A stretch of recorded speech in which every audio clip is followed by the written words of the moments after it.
Hello, hello. Can you hear me? All right, I'll start inviting people in.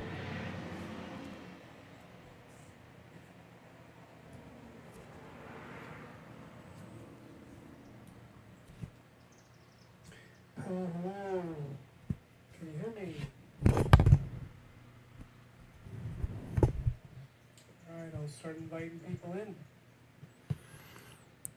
Testing. I want to make sure this sounds good. Right now, I'm getting a lot of static on it. Let me see if it gets better. This is a new mic.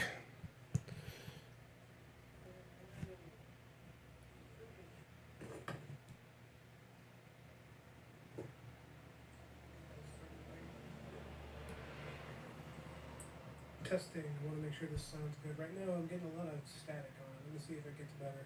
This is a new mic.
All right, let's find some royalty-free music.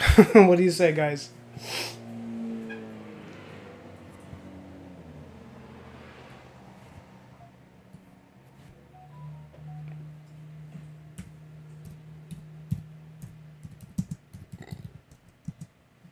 All right, let's find some royalty-free music. What do you say, guys?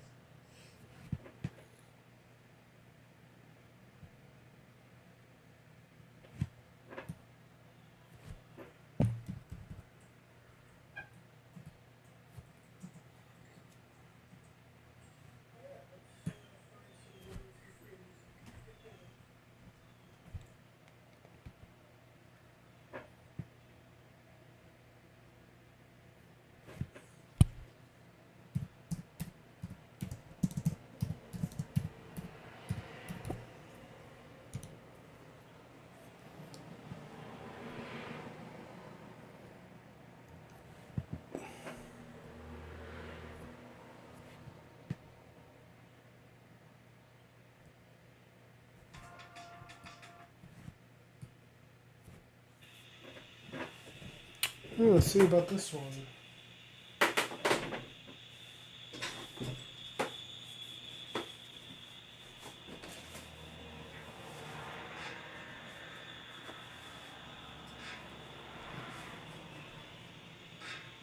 One second, guys. I'll be ready in a sec.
All right. Hello, guys. If you guys are just coming in, please feel free to let me know if you can hear me. Let me know about the volume of the music versus my volume, whichever works. I'm still figuring out the volume relationship between YouTube and and the rest of the computer.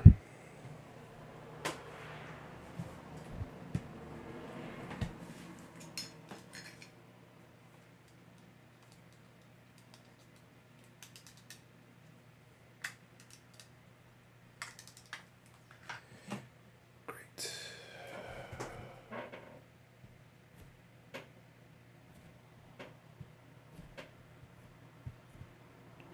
Let's try that again. Okay, yeah, so let's try it like this. You guys let me know if this works. You know what, let me play it from here. Sorry about that, guys. You're watching me figure this out.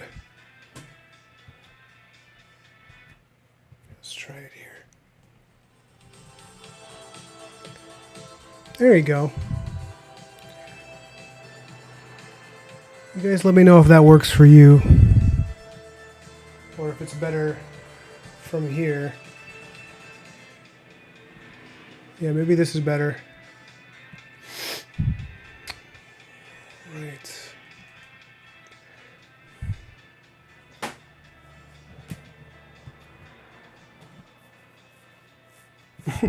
I know a White Bat Audio is copyright free, but I hope they don't mind me putting up their page for a second.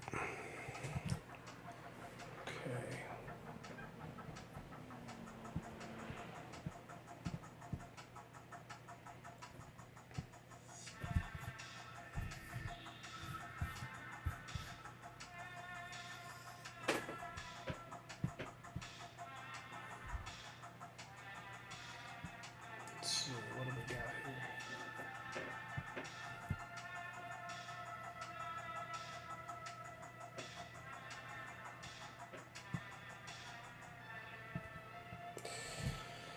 Okay, let me just share this link one more time.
Nope, nope, nope. Damn, dude. This is really annoying. Sorry, guys, if you showed up already or you're waiting. I'm gonna have to do this later. Okay, I'll just get started. Yo, what's up, Chicken Strike? Oh, let me know if you can hear me. If not, I'll type it in. And let me know the volume of the music. Does that work?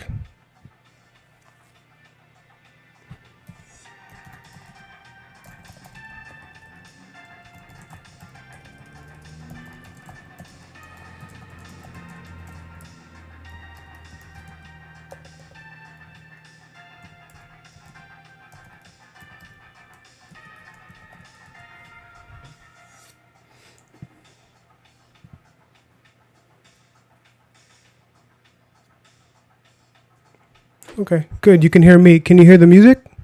Oh, the music is good. Okay, perfect. Great. Awesome. Yeah, that's White Bat Audio. I feel like a lot of streamers are using them because they're copyright free and they sound cool.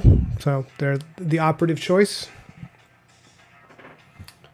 All right. So today I'm working on a Black Mirror page for a comic I have coming out sometime after October. This is for book 2 as opposed to book 1. So, yeah, let's see. You're watching me start this from scratch.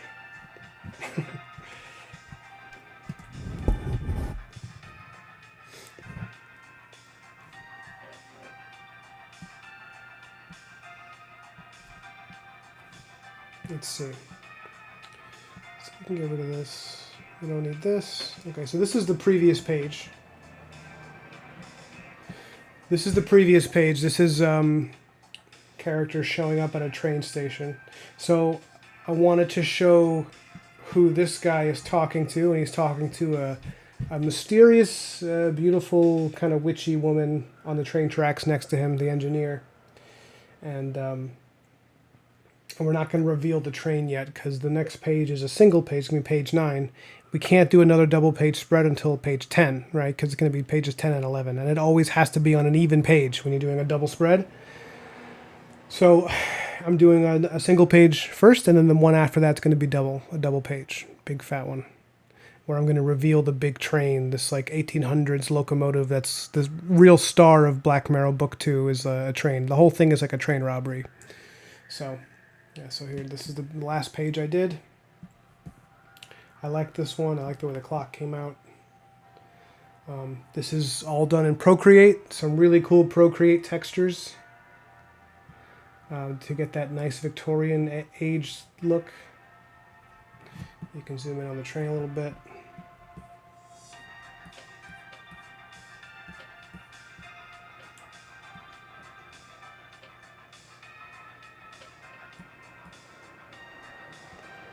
All right.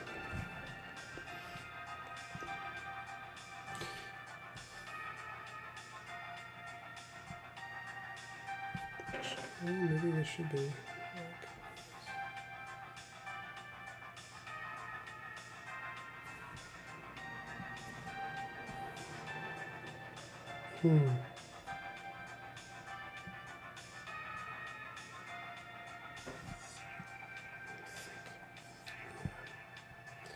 So really, it should be a nice big here.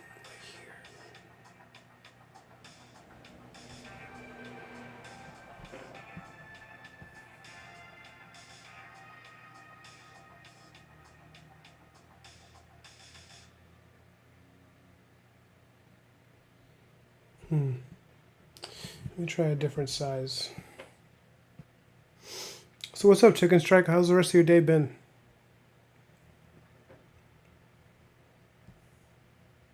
Let's try it like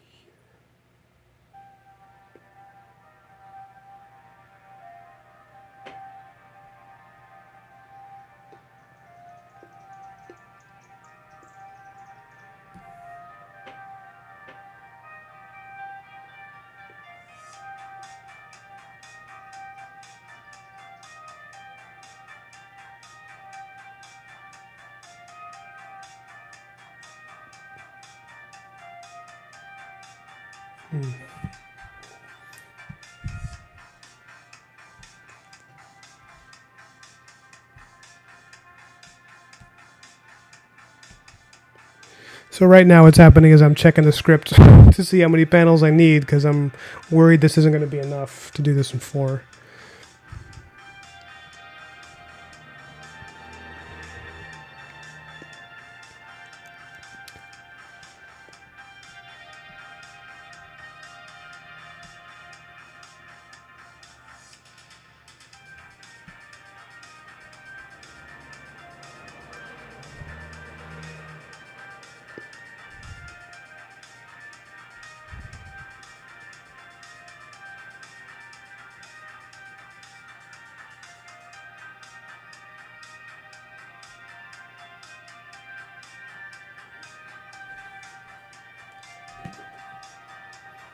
Yeah, I think this is a good. Let's start here.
Hey Sharky, awesome! So glad to see you here.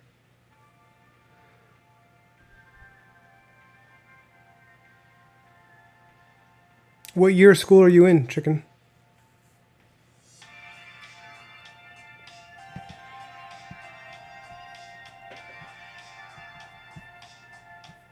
Sharky, how's it going, man?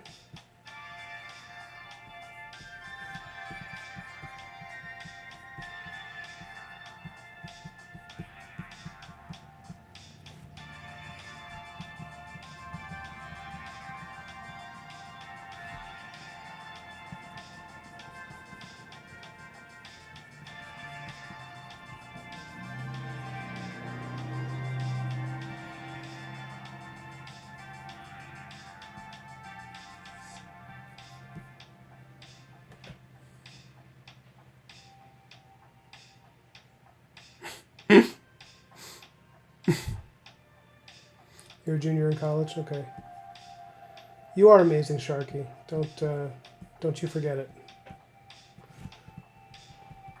Thanks again for helping me out yesterday. This is today I did it all by myself.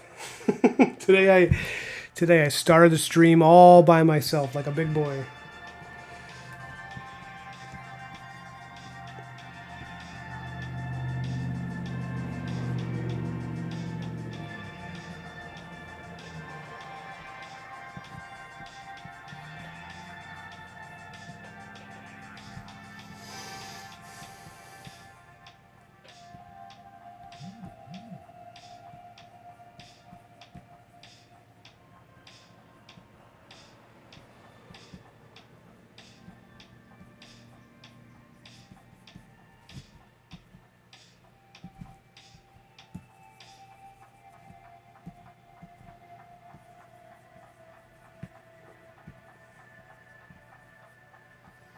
Trying to decide how conservative this character may dress.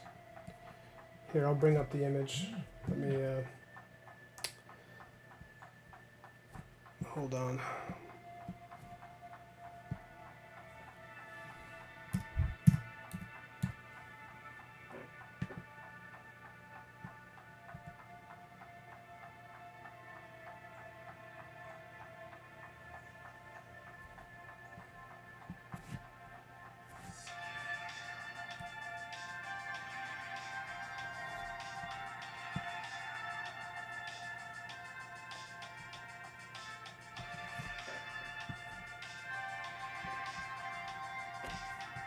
So this is the character. This is like a concept for her of how she would appear.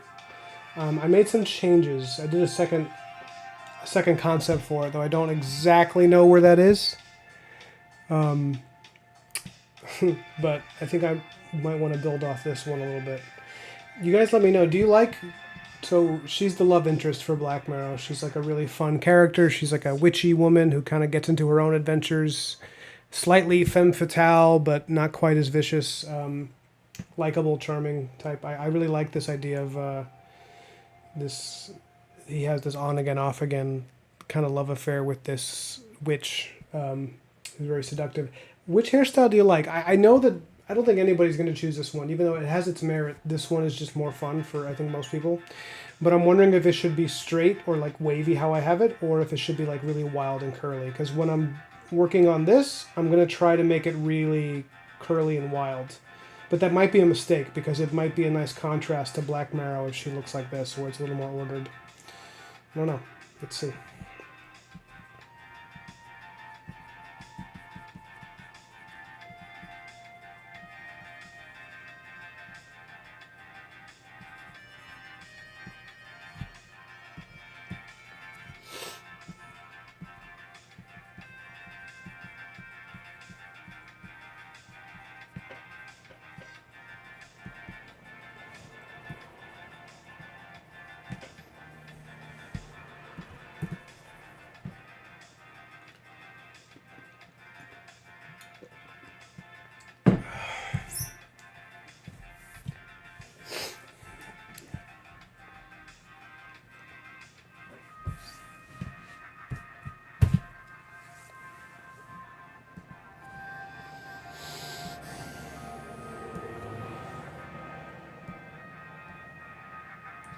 So I may want her to be kind of like floating in space a bit.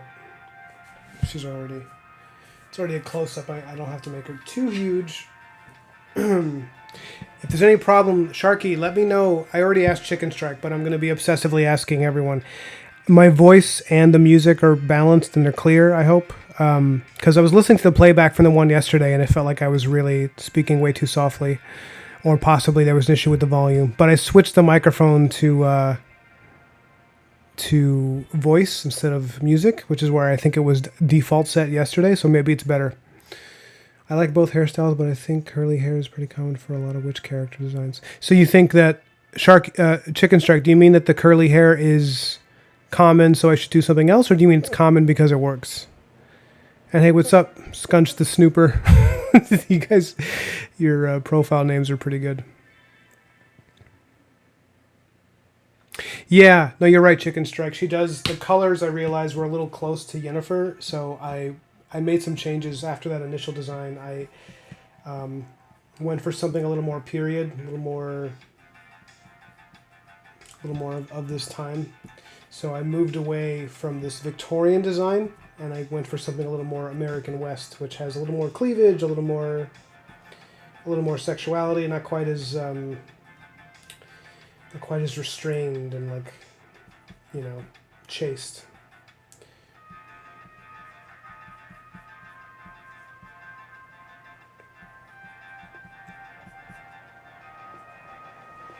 Or maybe I'll give her like a choker.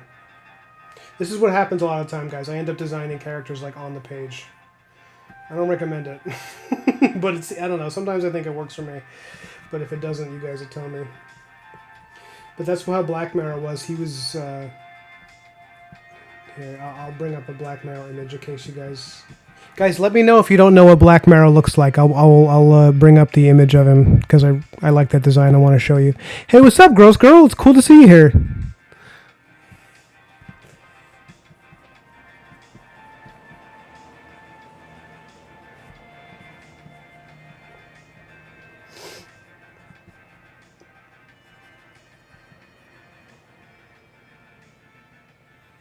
You do that too, Gross Girl? You design characters on the page? You see, I knew there was more. I knew there were people like me out there. I knew it wasn't just my ADD brain. Okay, so before I... Let me flip the canvas. Let's see. Okay, it works from this angle too.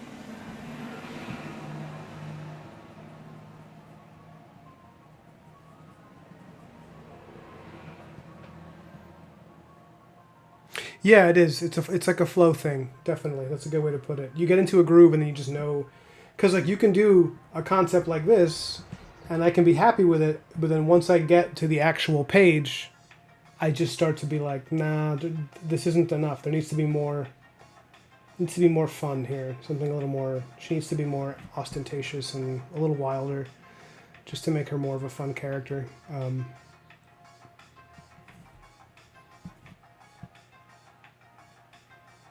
Do you make comics too, Gross Girl?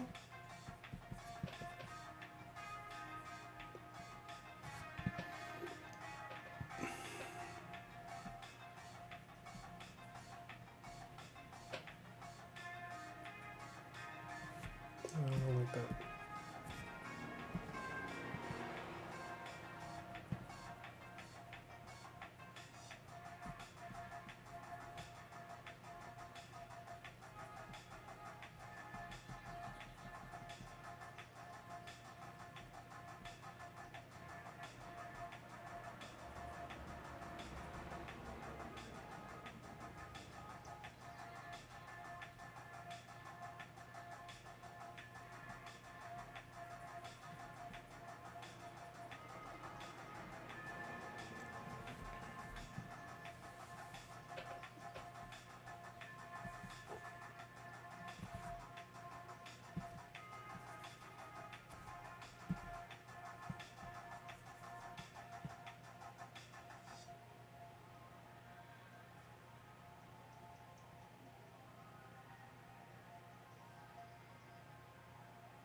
Oh hell yeah, yeah! Patreon's great. I was actually thinking of doing one too. Um, have you ever done one before, Gross Girl?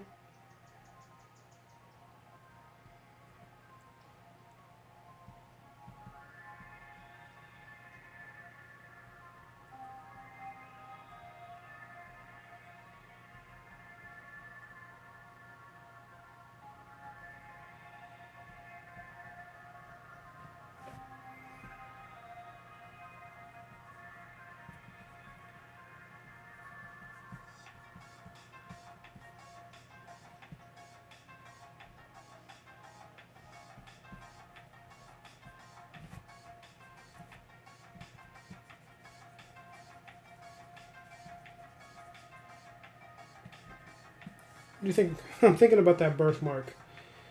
I don't know. I don't know if I'll keep it or not, but I do like it at the moment. I think a birthmark can be kind of sexy. And I wanted this character to be very, very beautiful, but I didn't want her to be someone who, I didn't want that femme fatale quality where it's like she's so hot that you don't trust her, where you're like, what does this woman want? I wanted to be more like she's beautiful and she's got a kind of a warm quality where you like her personality too if you were meeting her, but you still get the sense that she's way smarter than you and that she's got a lot of stuff going on. Not necessarily malicious, but certainly a tricky person. And I thought she'd be a good balance, to Black Marrow, who's extremely direct.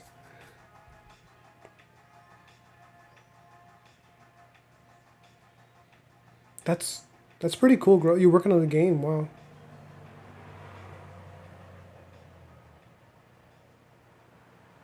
Oh, I'm so glad. I'm glad she looks. Yeah, that there's a sweetness there. Because here, when I originally designed her, she looks a little more tricky, and this is an element of her. Like she's definitely someone who's like she's planning 4 steps ahead.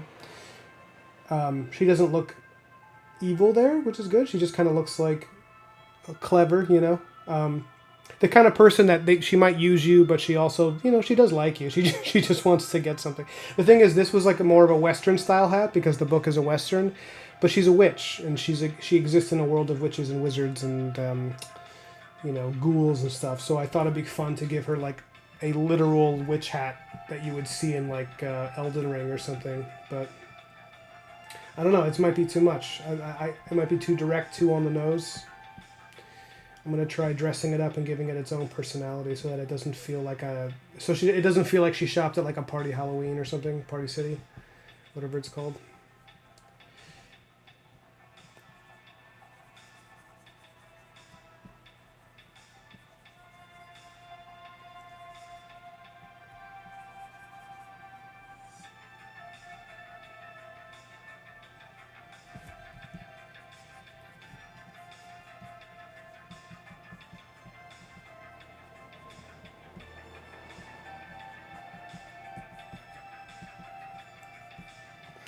I was looking a lot at the type of dresses that were very popular for women in like 1850s to 1900s, and you see a lot of these styles that are very focused on presenting the bust. You know, like the presenting this area, not necessarily vulgarly, but definitely like drawing your attention to the curve of the woman's chest. But at the same time, they also had these really great shoulders where they would like bulk out a little bit and like not bulk, they would fluff in a way that would, I think it would exaggerate the natural shape. You know, if you look, a lot of clothing, a lot of fashion generally is designed to exaggerate the shape of whatever assets a person has. You know, a lot of menswear at that time was like long black coats and stuff that would make a man seem taller and more, you know, imposing. And yeah, Chicken Strike, tell us about the game.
Sorry, 1 second, guys. I'm just answering somebody.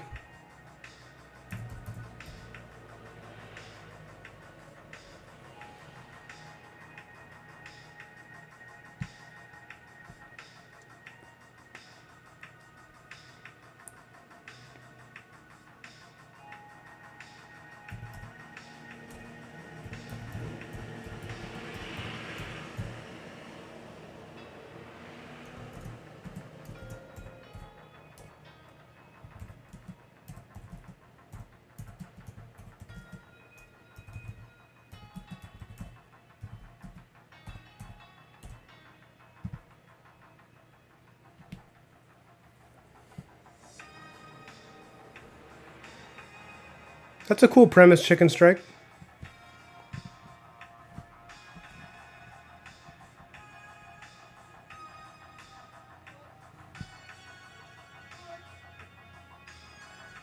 I might change her nose. She might be a little. She does. She looks pretty. She looks very cute. But I don't know if that type of nose makes sense for her. It might be better if she's got a more pronounced aquiline sort of look.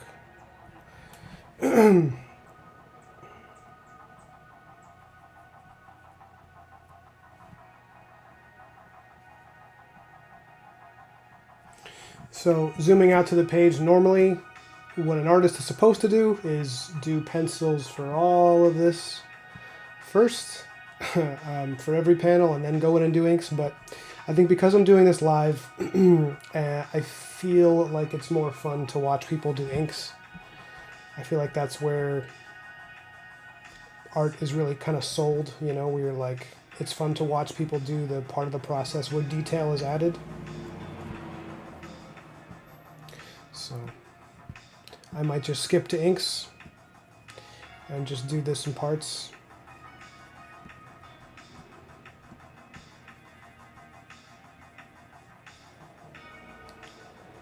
What do you guys think of that? Let me know if that's all right with you.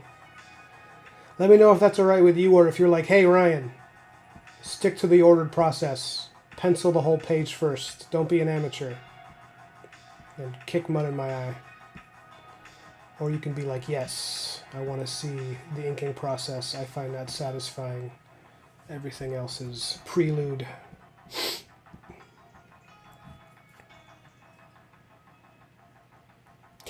Yeah, this is for print, Gross Girl. Yeah, it's but the margins. So I use I can actually, if you want to DM me afterwards, I can email you the template that I use because I downloaded it. I think for free. I might have bought it. I don't remember, but it's basically this is the template for American comics.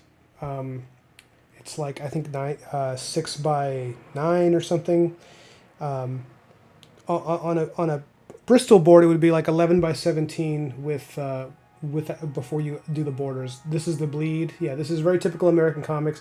I have it for a single page, for a double page spread. I also have templates for like manga and different comic formats, and I'd be happy to show you where they are at least, or send them to you. So after the stream, just DM me and I can pop them in. What I might do in the future is ask if somebody wants to mod the streams for me, because then I can just send, you know, they can help me with stuff like that. But it wouldn't help this time since they don't have access to these files I'm talking about anyway. So.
So I thought it'd be really cool if her hair went like all the way down her back, you know, like it was just crazy long.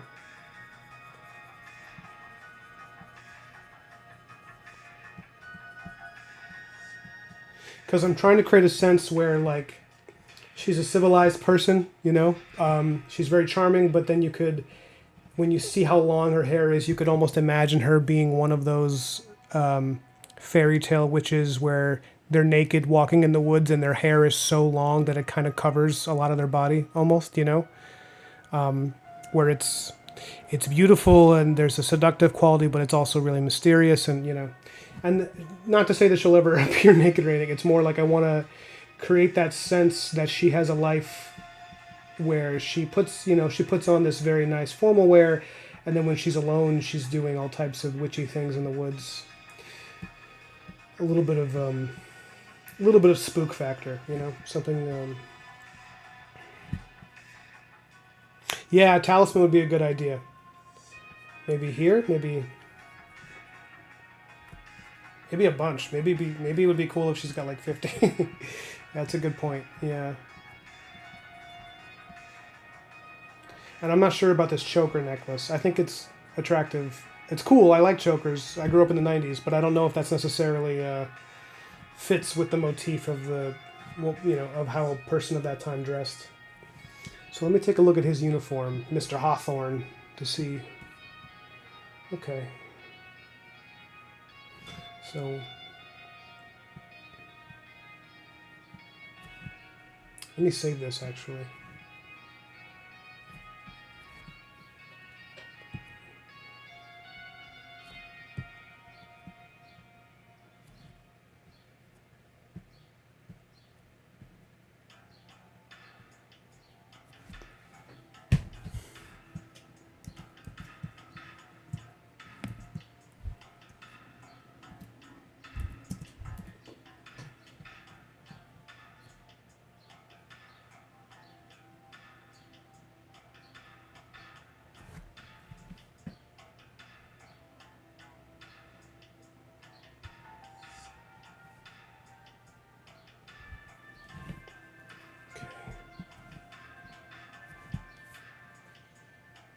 Hey, what's up, Johnny? Yeah, that's a good idea. You know, it's funny, Gross Girl. I was wondering about that, about like adding stuff to her hair. I don't know. I think it'd be cool if there was jewelry in there. I don't know that it would make. I mean, like, uh, I want to create the sense that she's. You know, you could invite her to a nice dinner. Let's put it that way. Well, she wouldn't embarrass you. She'd be very charming. So maybe not necessarily twigs in the hair, but I agree that maybe some jewelry, like she's always decked out in talismans because she's always having witchy adventures.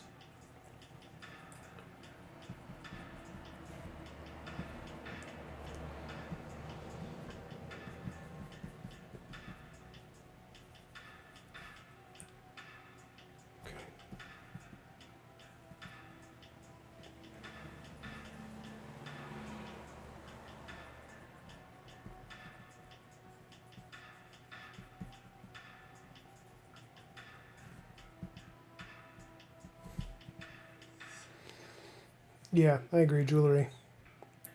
She's the kind of person who would have a lot of jewelry for sure.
Oh shit! I'm sorry, guys. I was just doing that to make sure I didn't expose any NDA files, and I forgot to switch it back.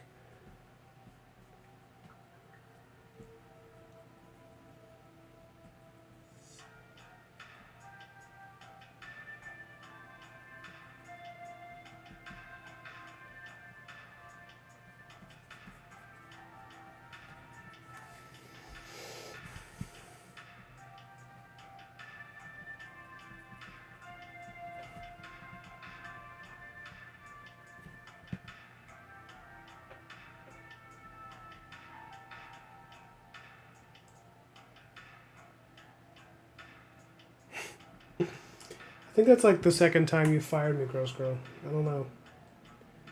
I feel like I should be disappointed that you keep firing me, or I should be happy that you keep rehiring me to fire me again.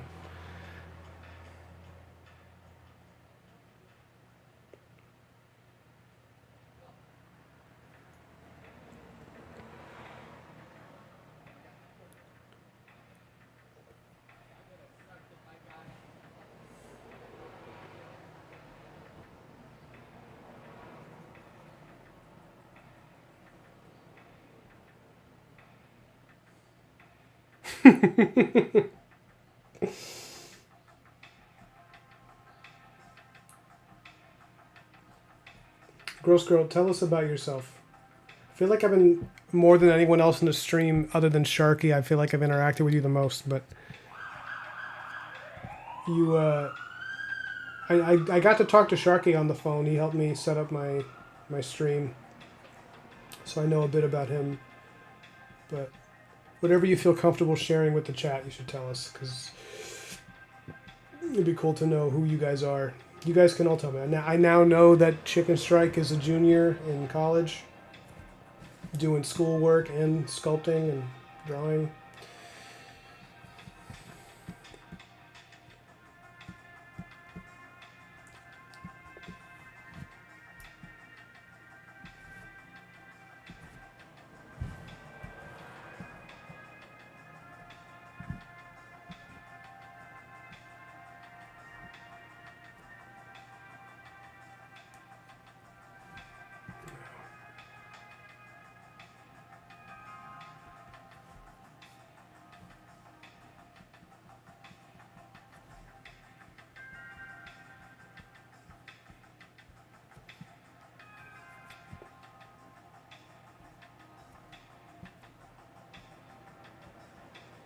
Or you can just leave it that you're a fickle boss with a golden heart, and we can accept that as being substantive and true. Gross Girl.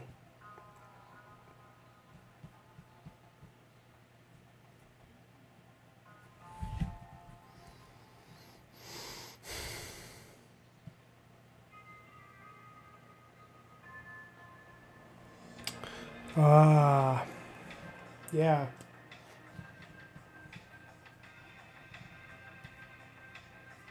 Sure. How is that going? That trip toward, figuring out who you are artistically?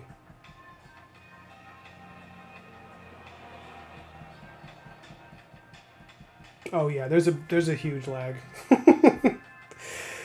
Yeah, for all I know, half you guys are gone already, and I'm.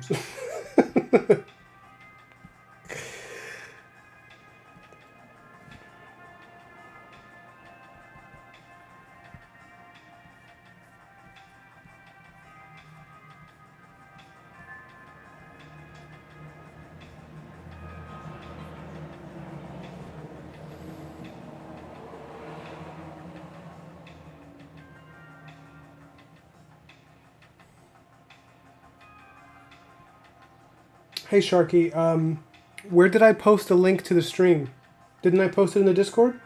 Or do you mean like doing the stream on his Discord?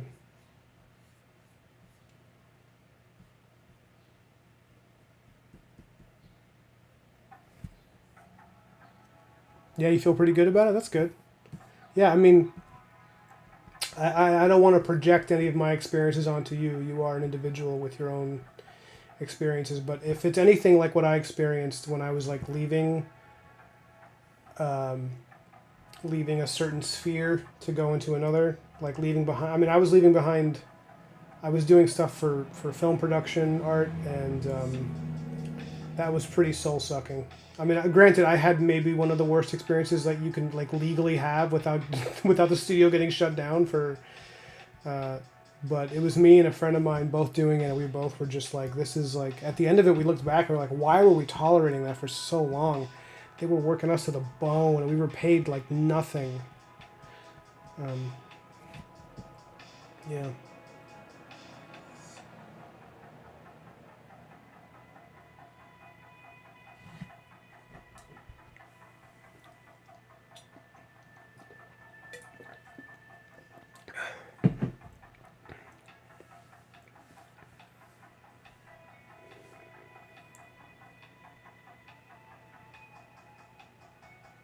Sorry, I'm just reading Sharky's message. I meant like if you want to chat with people on stream like you did with Dan, you could use that Discord chat, but you should share the stream link over Insta so your followers know there's like... Yeah, I know, I got like 5,000 followers. So here's what happened, Sharky. I tried to share the link, and then I realized I would have to do a story, and then every time I tried to do a story, I kept having trouble like putting in the link. Like I'm telling you, I'm a boomer. Like I get easily confused and flustered by social media, and then I want to go back in time. I do need to do that. I'm going to try to see if I can do it in the next hour or so. I'm just like hitting a good stride with the image. But what can I do now? Should I just share a link? Let me see.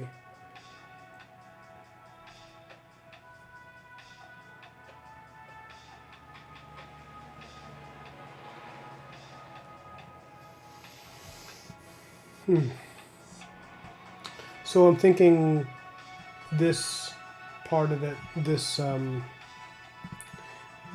area is going to be like a crazy like scarf or an embroidery that she puts around the witch hat, you know.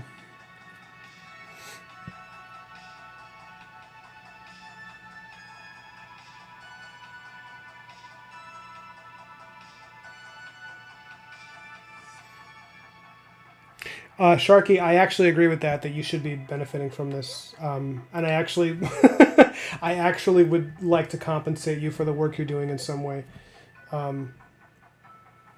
because I was, I'm probably going to continue to need help at least in the first few months of doing this, and if you're going to let me bother you, then I should, But I don't care if it's. You can tell me if you want to be paid a little bit.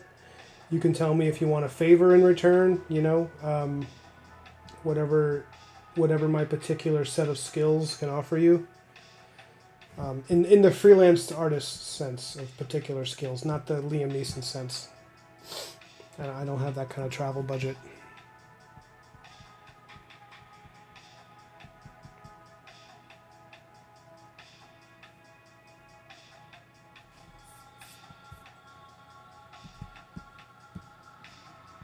We'll try it there for now. Might be fun to just go full.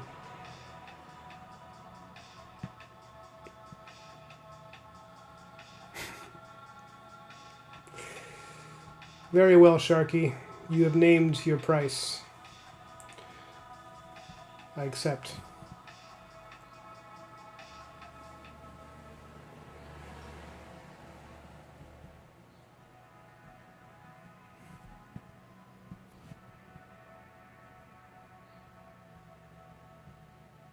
Who are you trying to get rid of, Sharky? Is it someone in the chat? Someone we both know? Blink twice if it's one of us.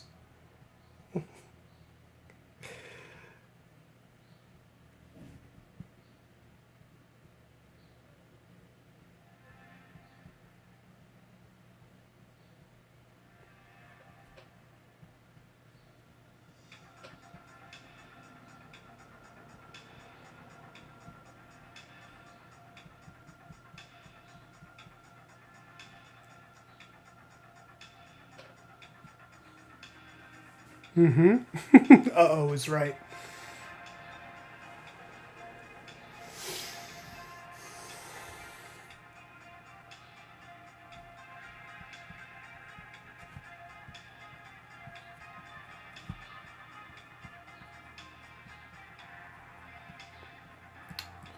Gross Girl, you weren't here for the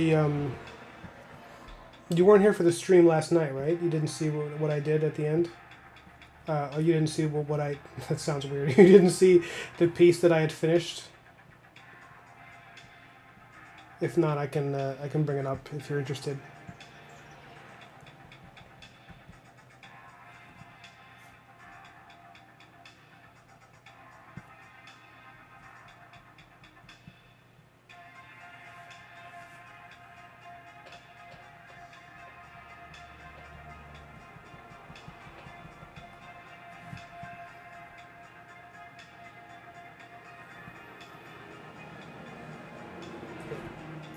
And I'll bring it up. I'll bring it in.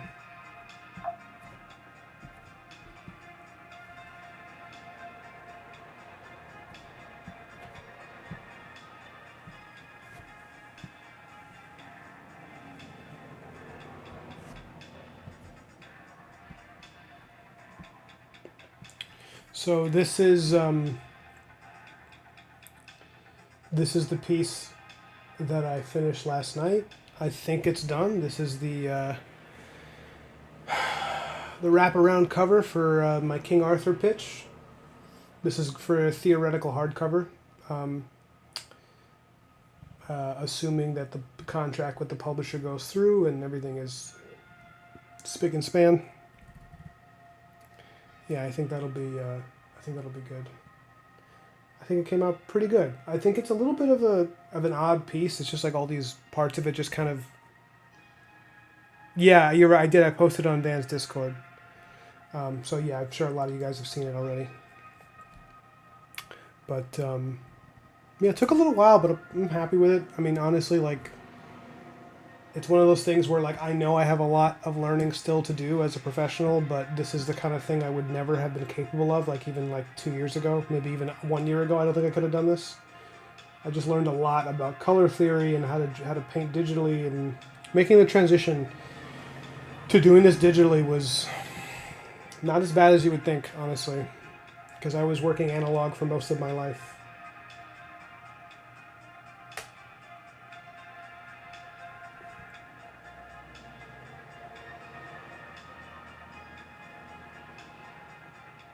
Yeah, I'm open to critique. If there's something you don't like, definitely. I mean, well, okay, now I see the full question. I probably am done with it. There's things I can add. I'm a businessman first in a lot of ways. So, like, if you think there's something that needs to be better that would help the book do better, then I'm always listening. It's not like, because I know some artists are very like, I'm done with this piece. I never want to see it again. But I try to be pretty pragmatic about that stuff because, as you know, as someone who's worked in this stuff, you're going to get tons of people asking for changes. Mostly clients, not usually people just watching, but it shouldn't be that different because when you work in comics, you got to just it's not just having clients. There's also customers.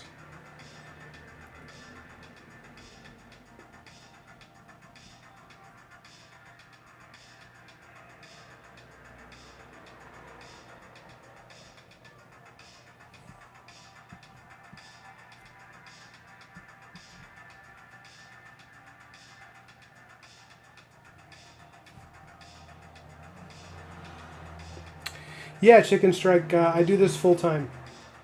This is my job. My job. This is um, this is what pays the bills. This is what brings in the chicken. I do this full time. I That's why when I called in Dan's stream, we just talked for like 2 hours because it's like I work from home, so like he and I were drawing at the same time, and we've been in touch before.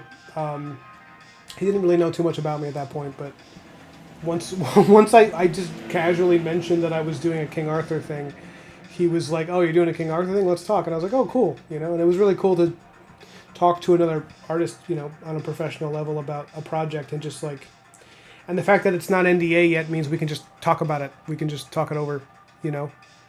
Um,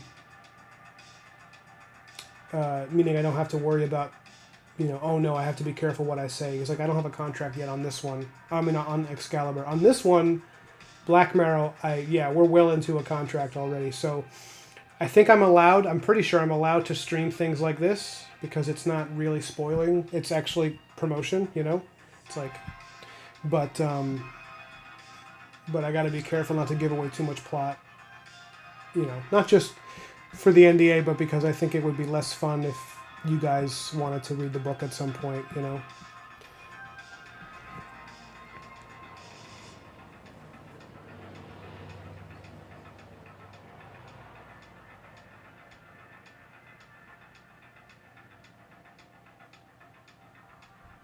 Okay, gross girl, BRB, I guess. But I'm interested in what you were going to say.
I don't know if I like this. Maybe I'll move these shadows.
There you go, that looks better.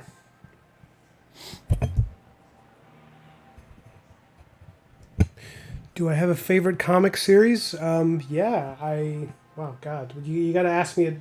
It's funny because it's like, it changes depending on what's happening, like what I've been reading. What's my favorite comic series?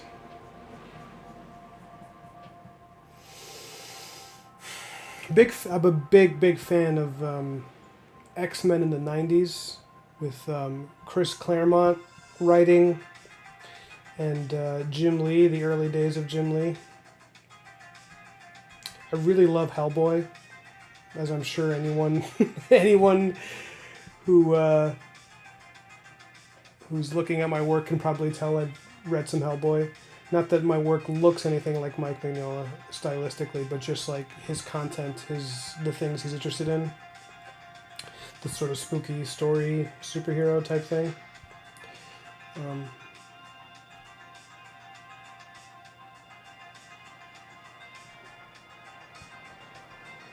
as far as my favorite characters, I was really always a Superman guy. I love the classic characters like Superman, and yeah, that stuff is really great.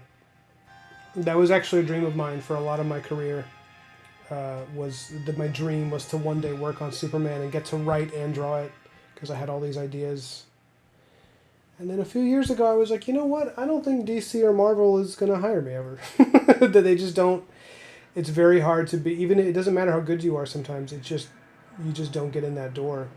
And I was in the portfolio process, this back and forth portfolio process with one of their editors for years, where he was like, "This is great, we love it," and then I'd be like, "Cool, you got any work for me, Marvel? Anything?" And they'd be like, "Maybe. Keep sending us samples." And then I would just keep doing that. And yeah, I mean, in the beginning they give you critiques, when you do the portfolio review. But after a while, they stopped giving critiques. It's like they didn't have notes anymore. Then it was just a matter of like being in the right place in the right time to get work when something opened up, and I kept.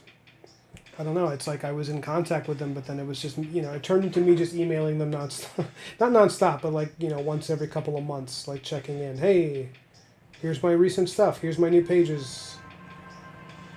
And then I just kind of stopped because I was like, yeah, you know what? This is a waste of my energy. And I was having some success just doing some freelance, and finally getting a chance to publish my own books with a cool, legit publisher who's going to respect what I'm doing and actually market the book and all that kind of cool stuff.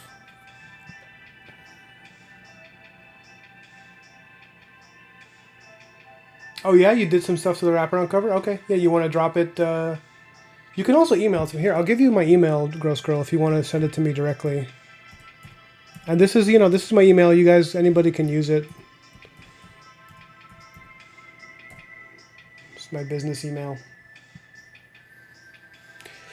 I don't know if, it's a good question. I don't know that I felt like I was being led on, or if, because like they were very clear that they were considering me. Like when I first met them, I was like very frank with them. I was like, hey, listen, what do I need to do to be considered, for a position to get to work on one of the books? And they were like, well, you are being considered. That's why we're having this conversation. And I was like, oh, that's awesome. Great. So and then I was just, for years, very amenable, and it wasn't like it was the only thing I did. Like my career was moving while that was happening, but I kept hoping for that chance. And then over time, it wasn't even like I got bitter, because frankly, my life is pretty good and I'm happy. It was more that as my career kept getting better, it started to move in this direction where it was like I was wondering why I was even trying anymore to get work with them. Because I was like, I think I'm actually doing better doing my own indie stuff, where I get to draw what I want and do that for a living. I don't have to. I don't have to participate in a storyline that I don't like, or I don't have to. I have an editor at this publisher who's looks at my work and tells me if he thinks I need something. But generally speaking, I don't have anybody telling me you drew this wrong. Um,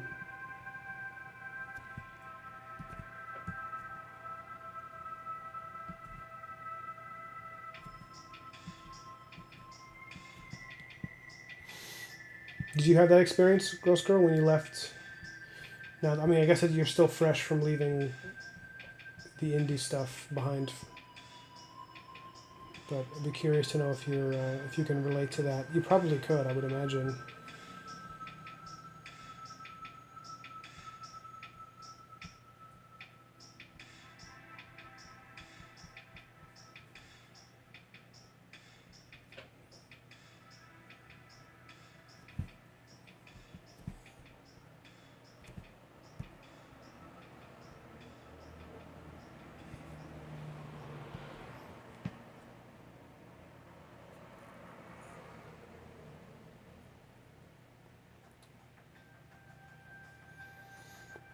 Yeah, yeah, it's you're right, Chicken Strike. I would love for indie books, for you know, indie comics to start. I mean, they're already doing better in a lot of cases than DC and Marvel, um, but I would love to see the Western comic market, or at least the American comic market, to rival Japan's again. Because right now, manga is whoo, they are eating our lunch. American comics don't really hold a candle in terms of sales. I remember what was it 2022, 2021. They said that the comic Demon Slayer outsold, that's a manga, it outsold the entire American comic book industry. One book, which is amazing. Good for them. But we can do that. Maybe we can do that if we match their quality.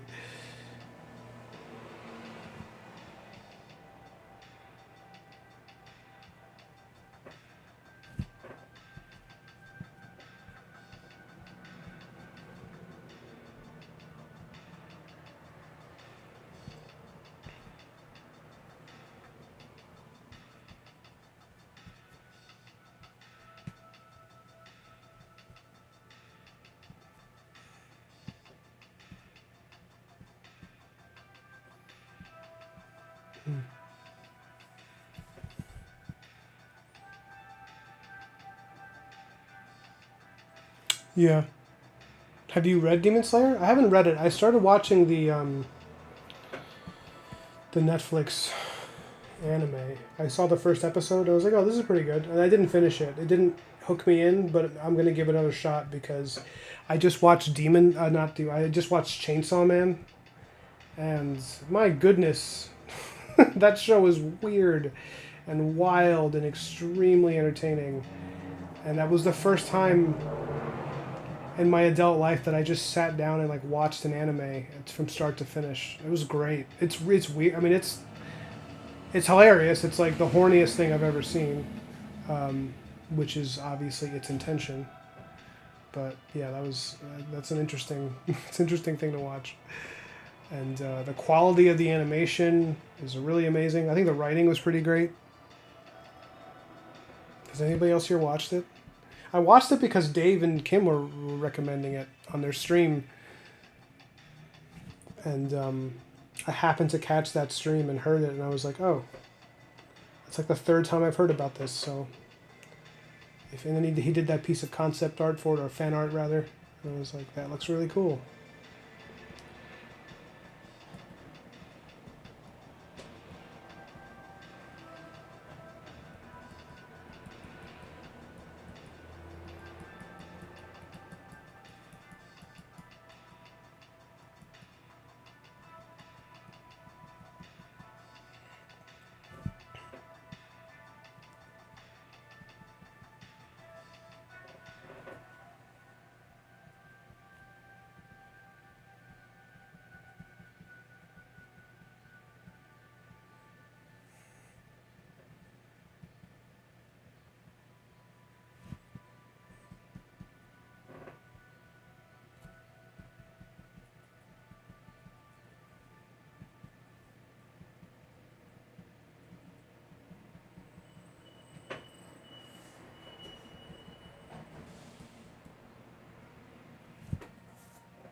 What do we think? Do we like her?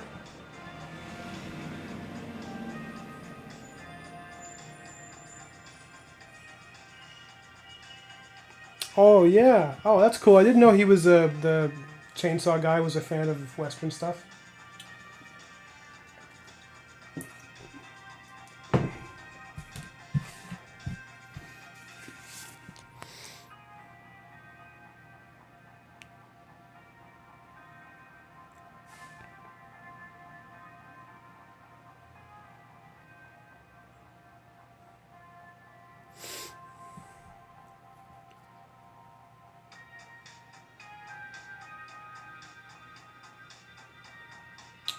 Chicken Strike. You don't have to spoil the ending. Please don't. But you don't like the ending of what? Chainsaw Man or Demon Slayer? Oh, yeah, you were talking about Demon Slayer. Okay, I think that seems like that's what you mean.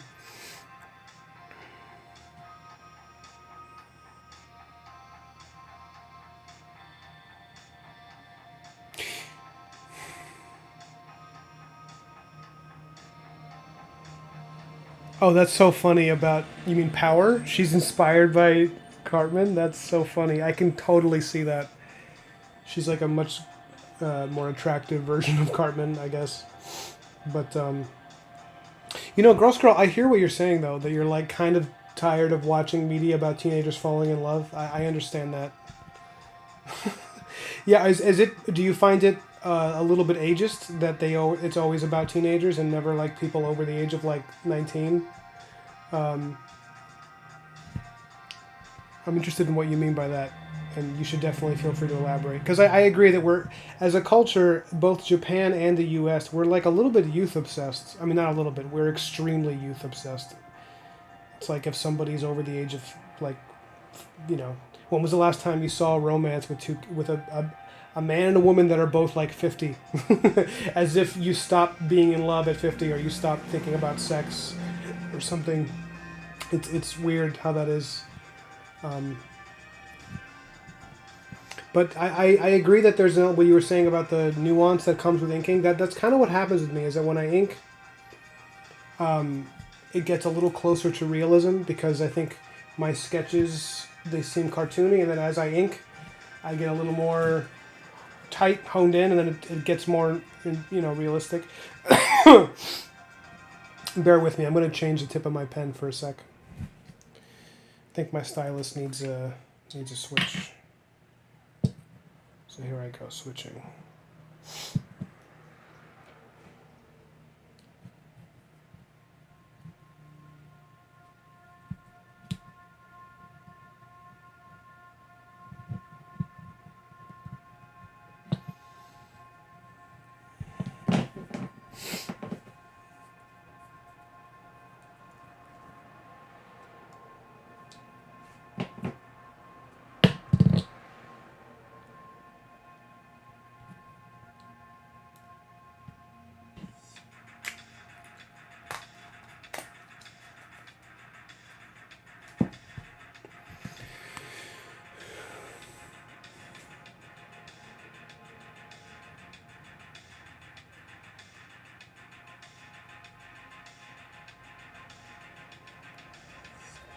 Yeah, so what is it about it that you don't like, Gross Girl?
Hmm.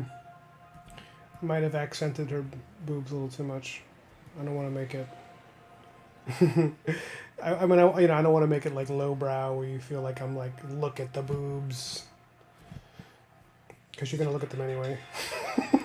You're gonna, you don't need me to point them out. Everybody knows where the boob is.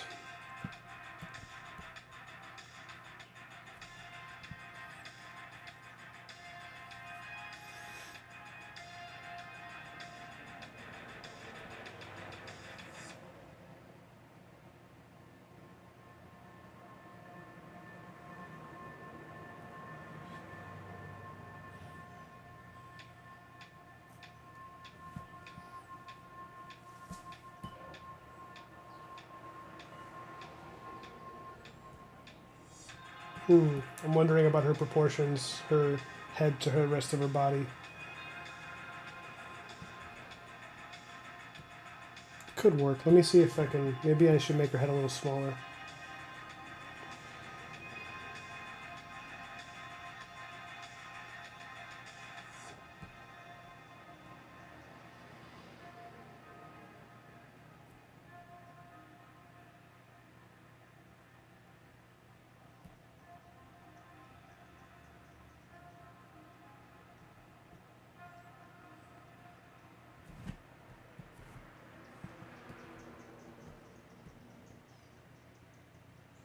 Yeah, that looks better. Those are better proportions. Her head was a little too large before, but now it looks good.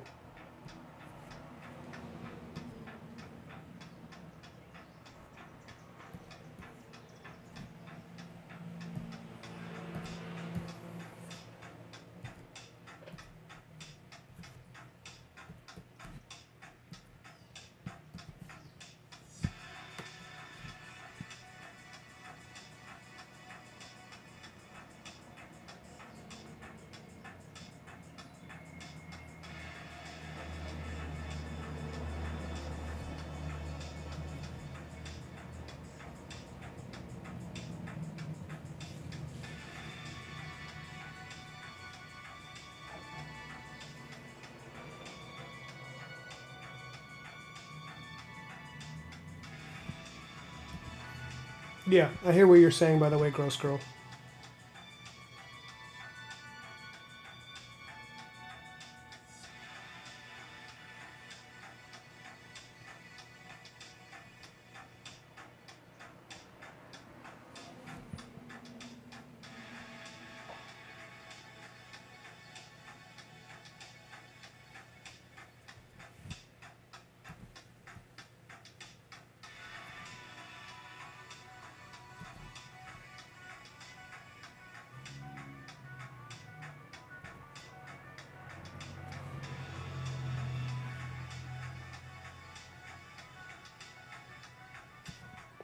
I don't know why I made the lines so thick around this tassel.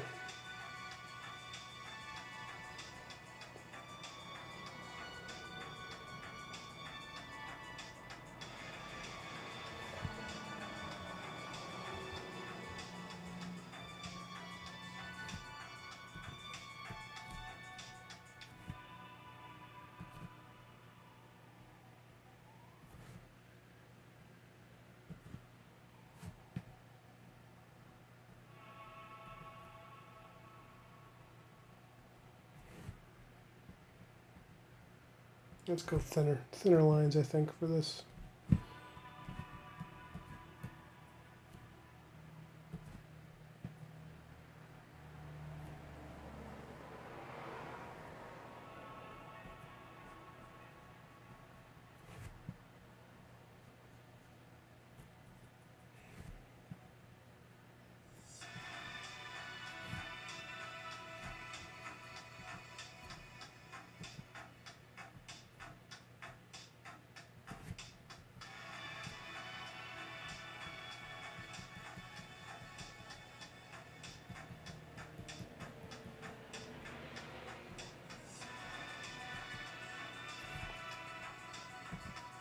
These are too thick too, I think.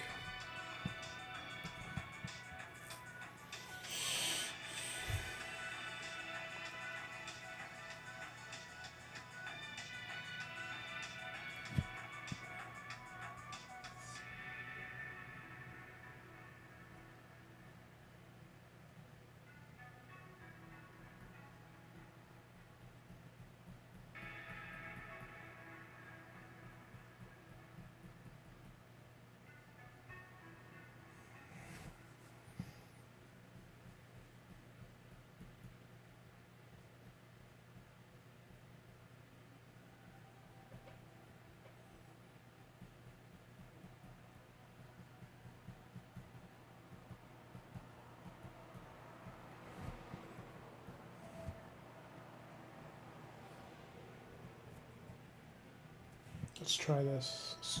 Nah,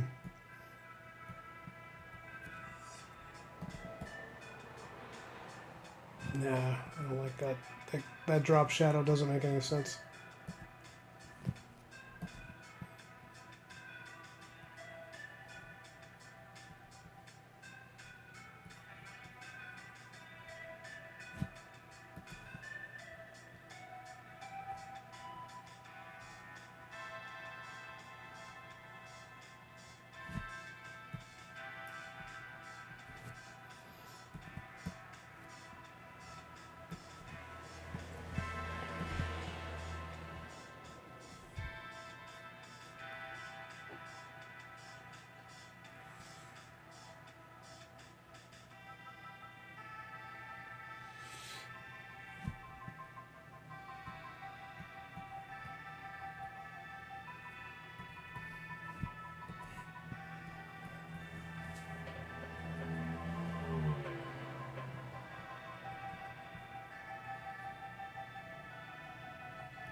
So what are your plans for tonight, guys? What do you guys got going on? Chilling inside? You guys going out? My fiance gets out of work, and let's see, it's 4 o'clock now. She gets out of work in like 3 hours. So I'm gonna pick up some sushi and pick her up, and then take her to the park where she can enjoy some scenery while she eats her sushi because she works in an office all day. I really want to make sure, she's happy because she's very much an outdoorsy person, and working inside is, working inside without a window is not great for anybody, but especially not for someone who just like craves the outdoors and loves it, and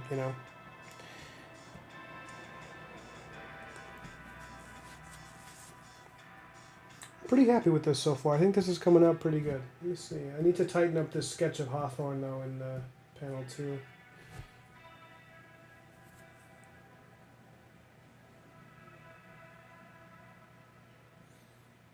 Oh, so you're at your day job now, Gross Girl, and then you're doing freelance after?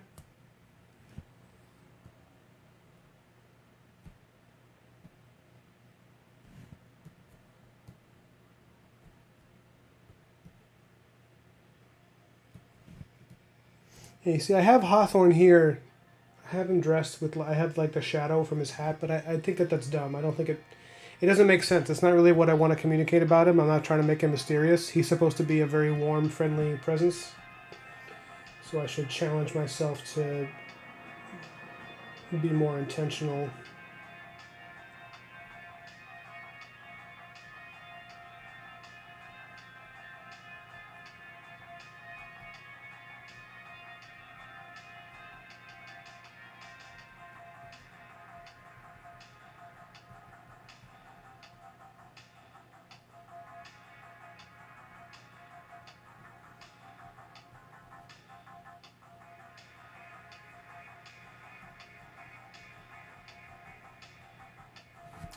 How big are his sideburns? Yeah, I forgot how big his sideburns were. I gave him pretty substantial sideburns. Very, very big.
Cool. What do you teach, if you don't mind my asking?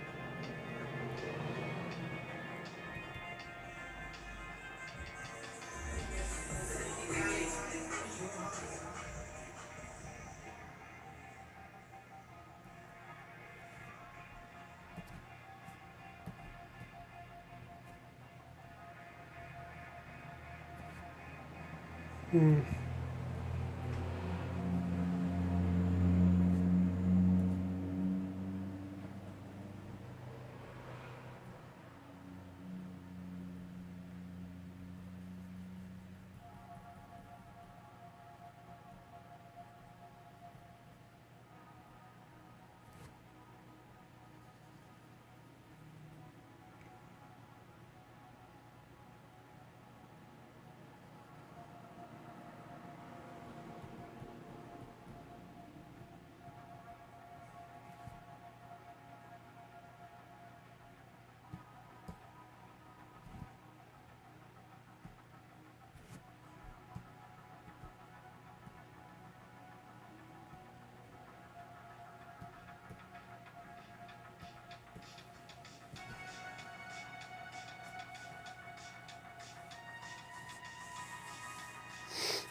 I'm gonna go. I'm gonna go get a snack for a minute, guys.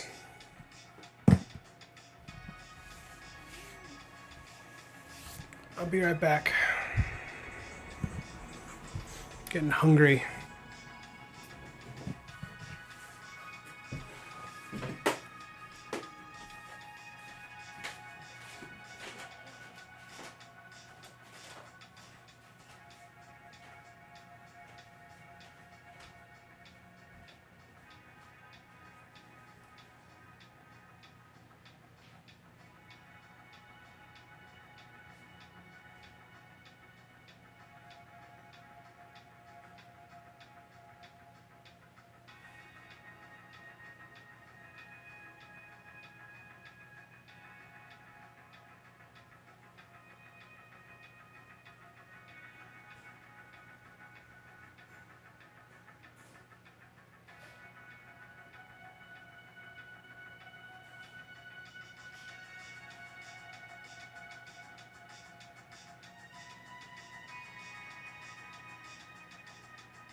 Hello, hello, I'm back.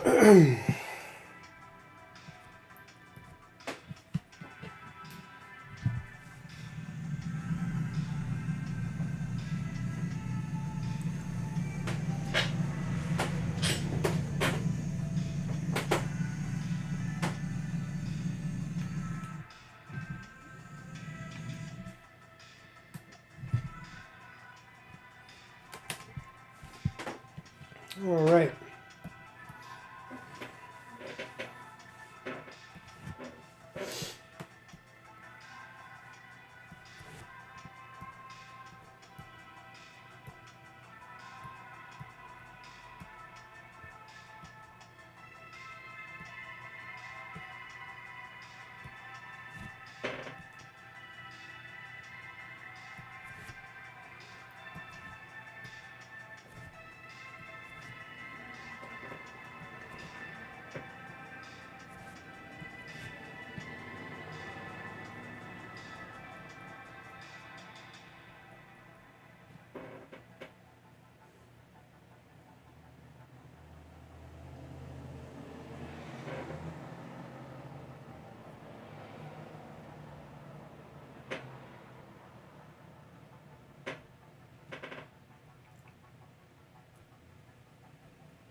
You know, I'm realizing Mr. Hawthorne's too tall. In my script, I meant for him to be like a short, confident old man.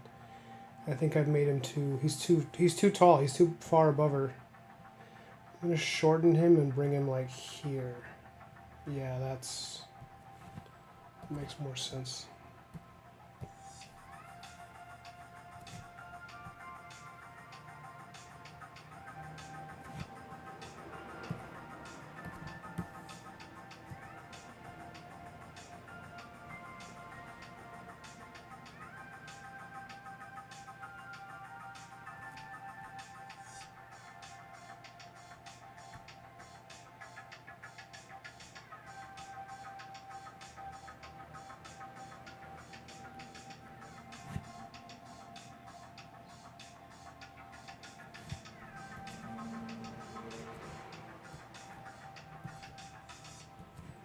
I'm still not happy with this sketch of his face. It just feels it feels very generic, good looking. I'm trying to go for like, trying to match the energy I had on the previous page.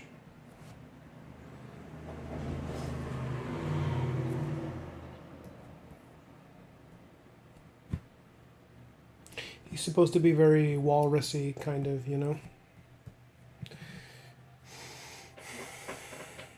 Let's see. He's got a pretty strong nose on this page, so I'm going to emphasize that.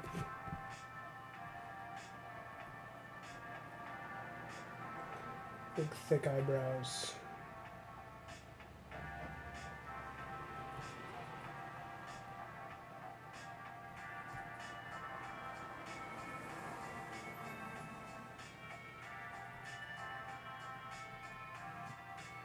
Yeah, it's looking a little more... It's got more personality. I don't know that this is a better drawing necessarily than what I had, but it is more memorable, I think.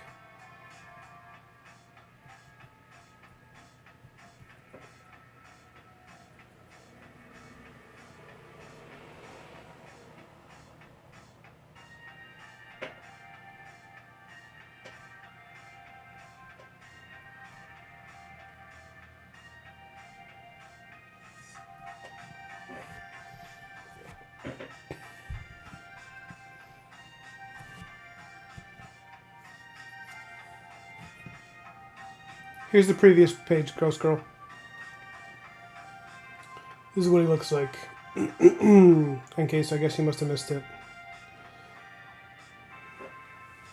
You know, I was going for a strapping older man who's very into being neat and orderly and very proud to be running a train, and, you know, and he's flirting with this young woman, telling her how great his train is, you know, and she's being very cute and kind of humoring him in that way that you would in a man that you liked, even if you weren't necessarily, you know. It's like they're flirting in a very innocent way, where it's just like he's very proud of what he's showing her and she's very open to it.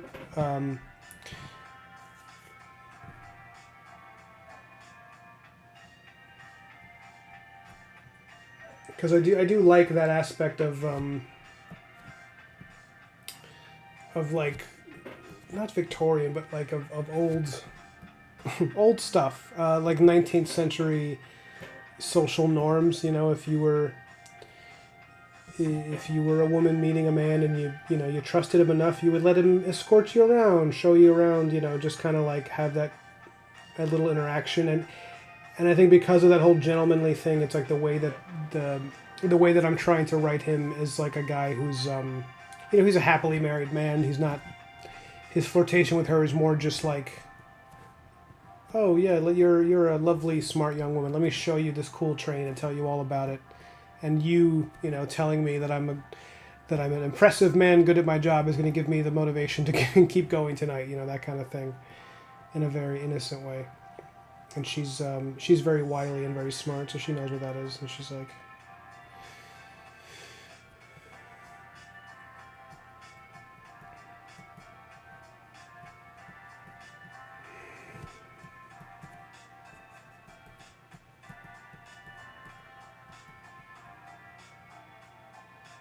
yeah, but that's a good way to put it. Platonic, flirty banter, which is, you know. And Mr. Hawthorne is a character that I really like in this issue. He's like a kind of in the background because there's a train robbery not a train robbery, but like a train crime spree that happens, and he's kind of always in the background talking to Black Marrow.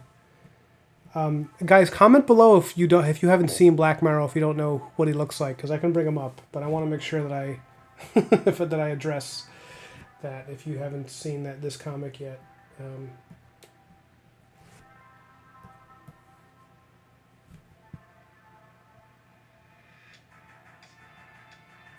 Yeah, you're right, Girls Girl.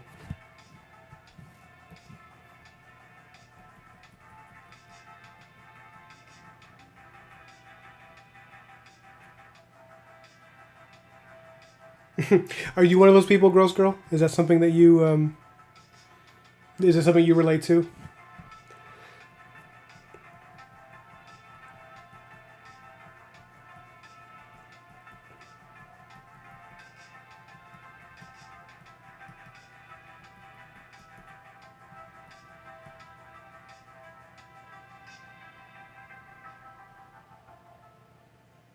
Oh, okay. I just saw your message. You haven't seen what Black Mirror looks like. Hold on. Let me hide any NDA.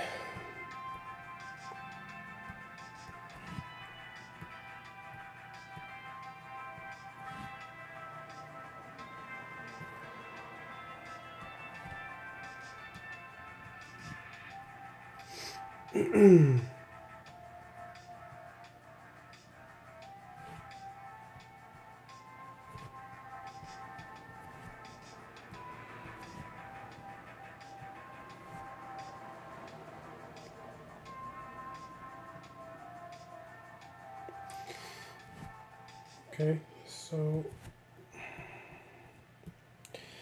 this is Black Barrow. This is what the cover for issue 1 looks like. It's going to be a 60-page graphic novel. Or like, I guess it's technically only a graphic novel if it's like 80 to 100 pages. So maybe this is like a mini graphic novel or like an extra long first issue. I don't know. The goal is to do like 4 issues a year, maybe 3 that are all going to be like 60 pages each. Something really, substantial and big, long stories, long format. Each one is like a long episode of an HBO series. That's the feeling we're going for. And when I say we, I mean me and the editor who's taking, like when I send in the work, they tell me if it works or not. Although they usually don't give me too much guff about what I write and what I draw. I'm the writer, I'm the artist. This is my creation. Yeah, so he's a gunslinger werewolf traveling this, like, the Raptured West, which is this version of the Old West where there's ghouls and goblins, and he's he's just a vigilante, marshal. He gets into scrapes with monsters. So here's a double-page spread from book 2. Something that's kind of a little mix of like Hellboy and like the Lone Ranger, with the Wolfman. I like the idea of him being a werewolf, This is a double-page spread of where he's riding to catch the train. This is from book 2, so I can't show you too much more from book 2, but because book 1 already has a lot of art, and this is a variant cover for book 1. So this is the first cover for issue 1, and this is the variant cover that we're also going to be selling. Big fan of this one. I wanted something really different for the second one because this came together, this one, in like a day. Like it feels like it just fell out of me. It was like a perfect first draft. I was like, I don't even want to touch it. And then once I did, they said, you should do some variant covers because we love that stuff. So I did the second one, and I was like, I want to go for something different where it feels maybe less like a pure Western and more like Victorian horror, vampire hunter, type of guy.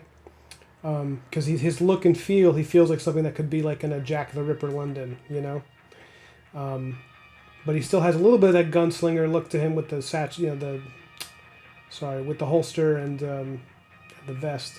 But so I wanted to have these two variants because this one's like, okay, this is clearly a cowboy badass, and this one is clearly like, more of a Victorian Dracula vibe, but they're both the same character wearing the same clothing and just two different poses and moods. So that's the King Arthur thing. So that's the setup for it. It's really weird because the comic, for years I was pitching all these really high concept books to different publishers, and the one that got the most excitement was a book which is Black Mirror, which I literally just like came up with it as I was drawing it. I didn't even have a script. I'm sorry, there's a plane passing overhead. Maybe you guys can hear it. I moved to the country, but I still can't escape planes. It's all right. God bless them. Planes are amazing. Sometimes it's annoying. It was like a book I just drew and wrote afterwards, and it just kind of came out. Like the name sprung to mind. Like Black Marrow is a name a lot of people like, and I'm just like, I don't even know. I just made up, a sound that would be his name, and that word had been in my head for a while, so it fit. And I did less prep work on this comic than anything I've ever done. I was like operating on pure instinct. I was like, okay, what do I like? Because honestly at this point I was so sick of the game of trying to figure out what publishers like, and coming up with like the most high concept thing, and instead I was like, I just want to like do something fun and be entertaining and like have some fun adventures with a likable character who's like a, you know, a hero you want to keep visiting, you know, and like bring in some drama over time. But overall, I want it to feel like those, you know, a little bit of like those older comics where you kind of just jump in. You can jump in on any issue and, you know, collect the back issues later. But I wanted that feeling while at the same time making it longer form, where the issues are a little longer. You know, you get a little more story, backstory. Yeah, so this one is the whole thing takes place on a train, because that's a big part of a Western theme is the train robbery and the, you know, and the whole point of this issue is Black Marrow is escorting a prisoner on this train across this spooky territory of the Raptured West where there's monsters everywhere. There's like, it's like a Lovecraftian landscape. You know, it's really, really scary. So it's a train that specializes in bringing people across that landscape. And he's transporting a prisoner because he's trying to get him from one town to the other. And wouldn't you know it, some bad guys get on the train because they want that prisoner too, because they want revenge for something he did to them. And those bad guys who jump on the train, oh, you know what? Okay, this might be NDA. I don't think it's NDA, but I want to show it to you because I have a design for the villains he faces for this issue. Remember, you're probably not going to see this till like late 2024. Or actually, no, what am I saying? Mid 2025. We're already in late 2024 because this is the second issue and book 1 comes out in October. But I'll hold on. Let me bring these guys up.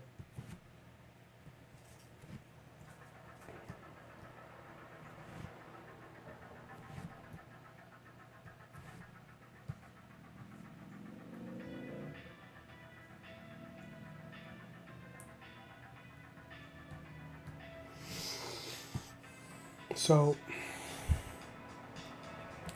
these are I'm going to change their names. But I think in the script I have them now as the brothers Simonde.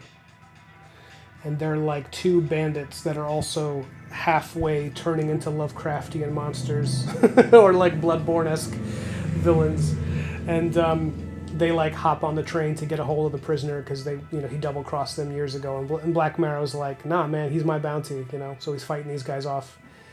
And yeah, I'm really happy with these designs. Like, they're really fun. It's really fun to come up with just disgusting stuff like this.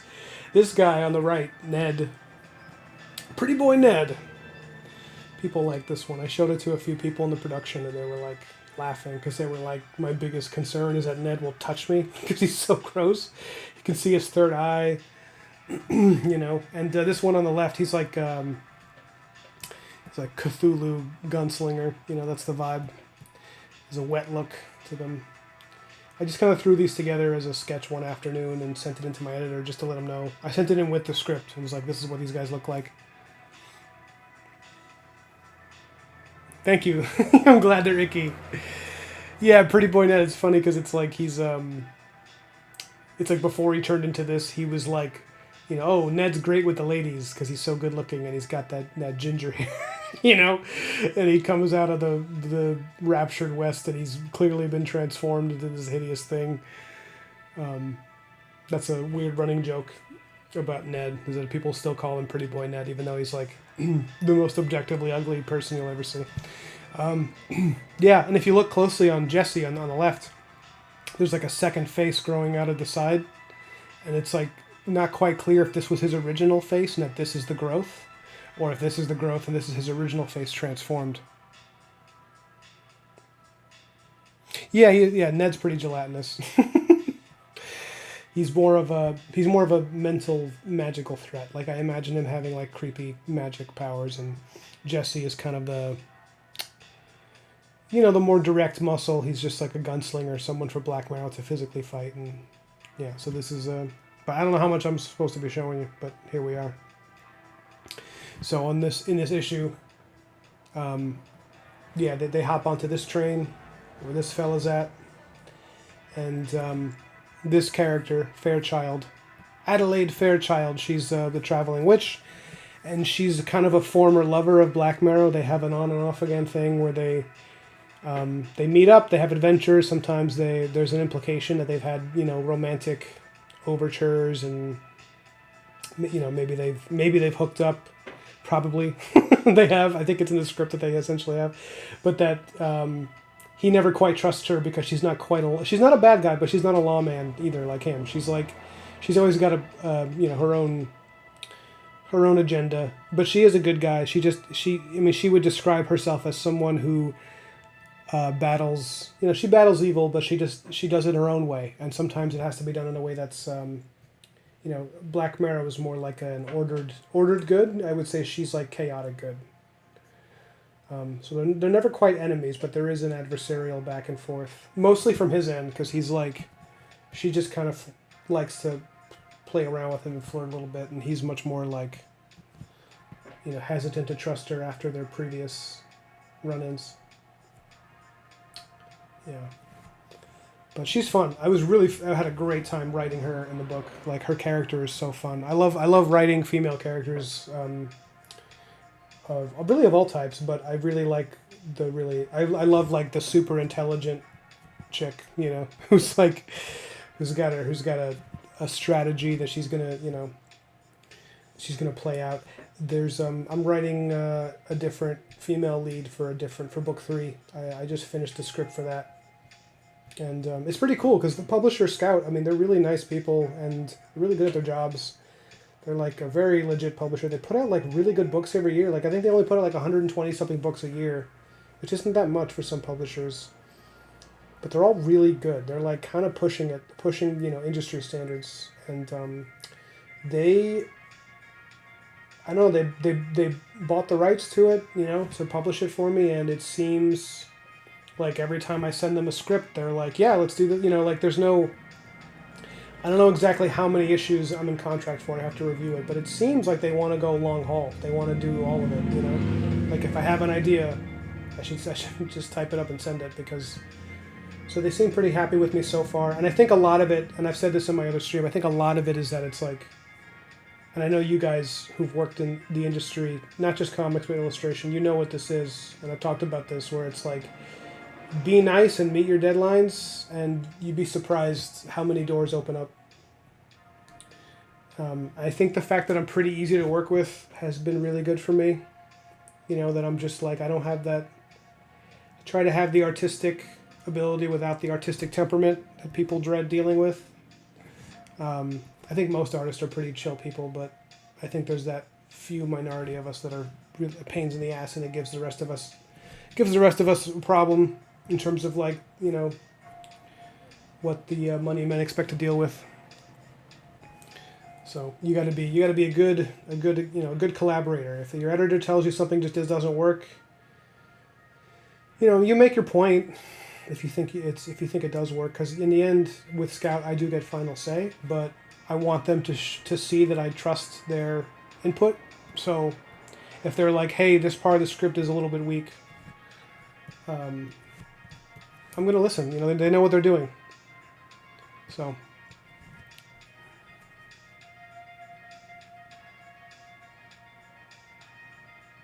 Yeah, no, it was. You're right. That's a good way to put it, Gross Girl. It was validating. It was, and that can sound petty sometimes if I say that, and it's like Jordan being like, and I took that personally. But it is pretty great to have somebody actually value the work you're doing. And I've been doing this professionally for a long time, and it's just like, it sucks if you feel like you're just anonymous,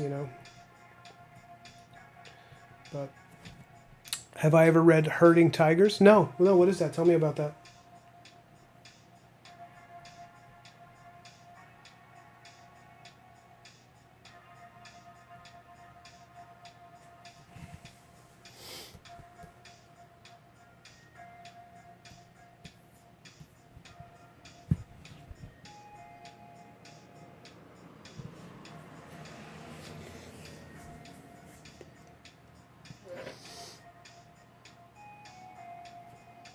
What do we think so far? Do we like this? I think I like this. I think she looks fun. I think I like the way his eyes are kind of smiling. I might need to add a little more old kind of cute old man lines to his face.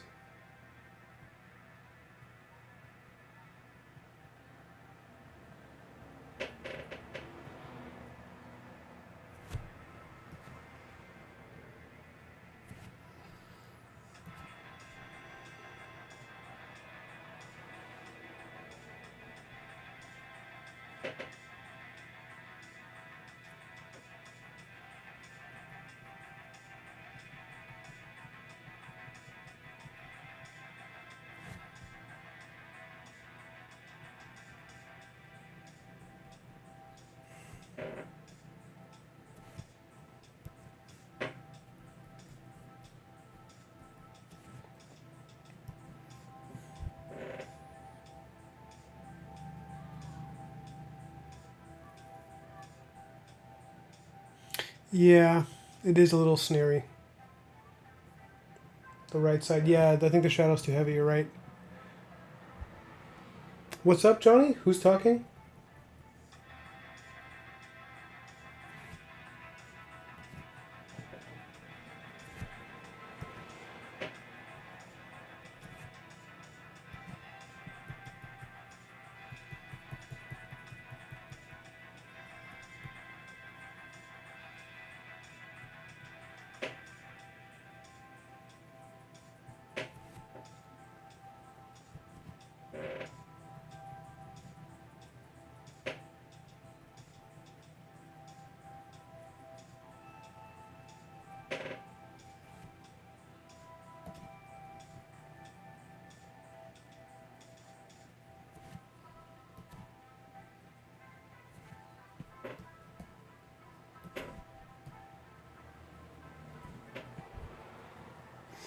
Yeah, these two are having they're talking to each other. She's like, he's describing this awesome train that's arriving at the station, and he's like, this train transports people across the dark territories and keeps them safe, and it's like this amazing, this is man's ingenuity. This is us responding to this scary environment. And she's like, oh, truly, it is a miracle, sir. The way that the way that people spoke in the 18th century. Um, Although this is not strictly 18th century, sometimes it feels a little bit more modern. Some of it pulls from 1700s because that's why I made it. I didn't do a thing where it's like, oh, this is like the Old West, but there's monsters. I made it. The reason I made it the Raptured West, I made it this alternate version of the Old West, is because I wanted to be able to. It's called the Raptured West because it's not just the American West. I also wanted to include like Victorian Europe as a template. So when you're out in the country, you go to different towns in this universe that I made, and it's kind of like Old West towns, with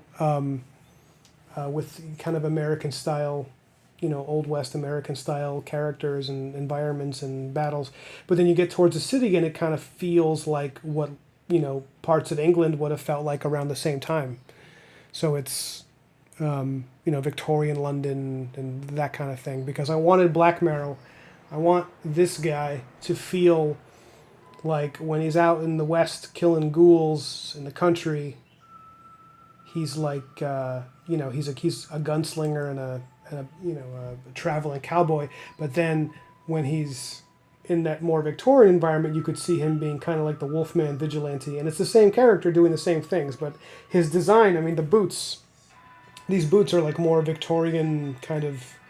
They go with more of a tri-corner hat type Bloodborne than they do a Western American character. So I just combine elements. Like this coat is like a cowboy, this cowboy holster, but then Victorian style boots and pants, and I just kind of mix it together and threw in a scythe that I thought would be a cool design element, so that he doesn't feel like he strictly belongs in one place.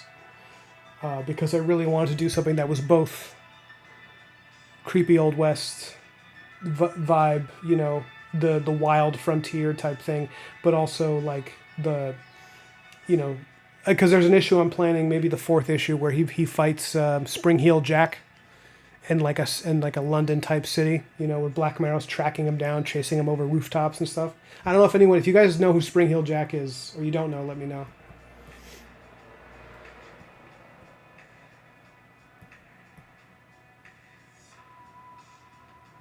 I might not even sketch this out when I do this part. I might just go right to inks on the clouds. The steam, rather, not the clouds. The steam rising from the train getting into the station.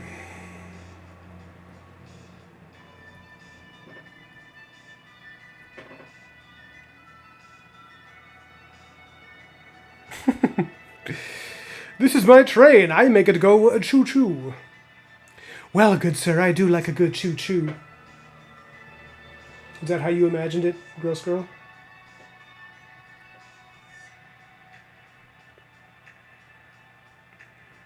I'm gonna try that on my fiance when she gets home. I'm gonna be like picking her up from work and just look her dead in the eyes and say, "I make it go choo-choo."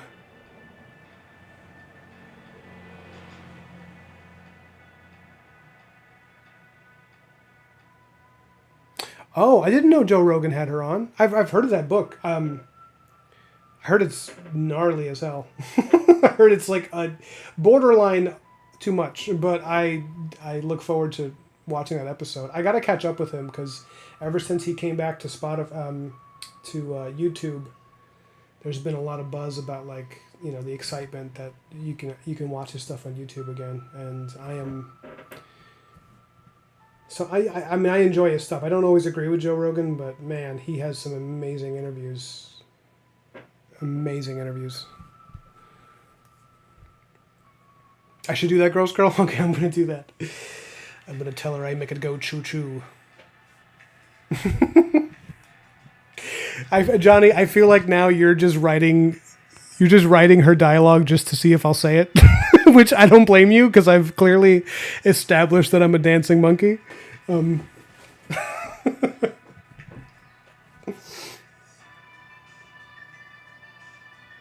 Wondering if I should put this lamppost, if I should just drop that in here.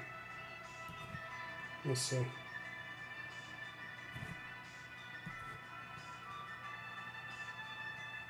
Actually, no, I'm not, because I'm going to put the train here.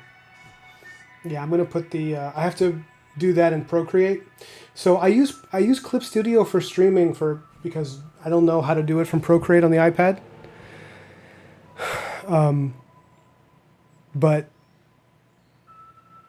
But sorry, I lost track of what I was saying. Oh, but when I'm doing lots of structure, when I'm drawing straight lines and mech and buildings and trains, I don't know if anyone here uses Procreate. Procreate is so good for that stuff because it essentially, just by the way you use it, by the way you hold your pen, and you can just create a straight line without having to select any tool or anything. So when you draw something like a train in Procreate, it's much faster and easier, and it comes out very nice. You know what? Here, hold on. I'm going to drop a page from book 1 to show you, and I did the whole thing in Procreate because it's so easy to do structure in Procreate, I find. But yeah, you can't do it, Gross Girl. You can't stream from the iPad Procreate. Is that what you mean? Yeah, it requires a particular app, and I didn't want to drop money on it, but I might because. Honestly, I think I spend more time using Procreate than Clip Studio. Even though I like this big, fat monitor, Procreate is so easy, and I can use it sitting on the couch, with the TV on and earn money. Like, that's amazing. Oh, yeah, I wish the shift straight lines from Photoshop were the same in Clip. That's a good point. I don't even... I haven't used Photoshop in like 10 years, though. Hold on. Let me get this image out.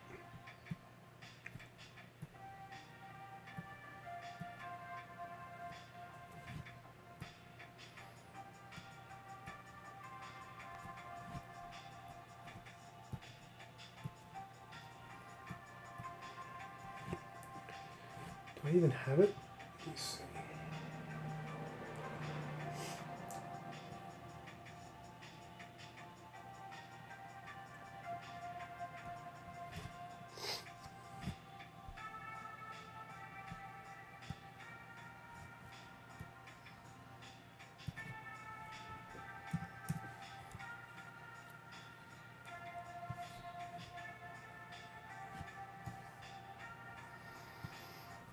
Okay, so these are couple of preview shots from book one. These are some stuff from the very first issue where you can see him fighting some monsters, some ghouls. So this is a page I finished like a year ago when I first did the project.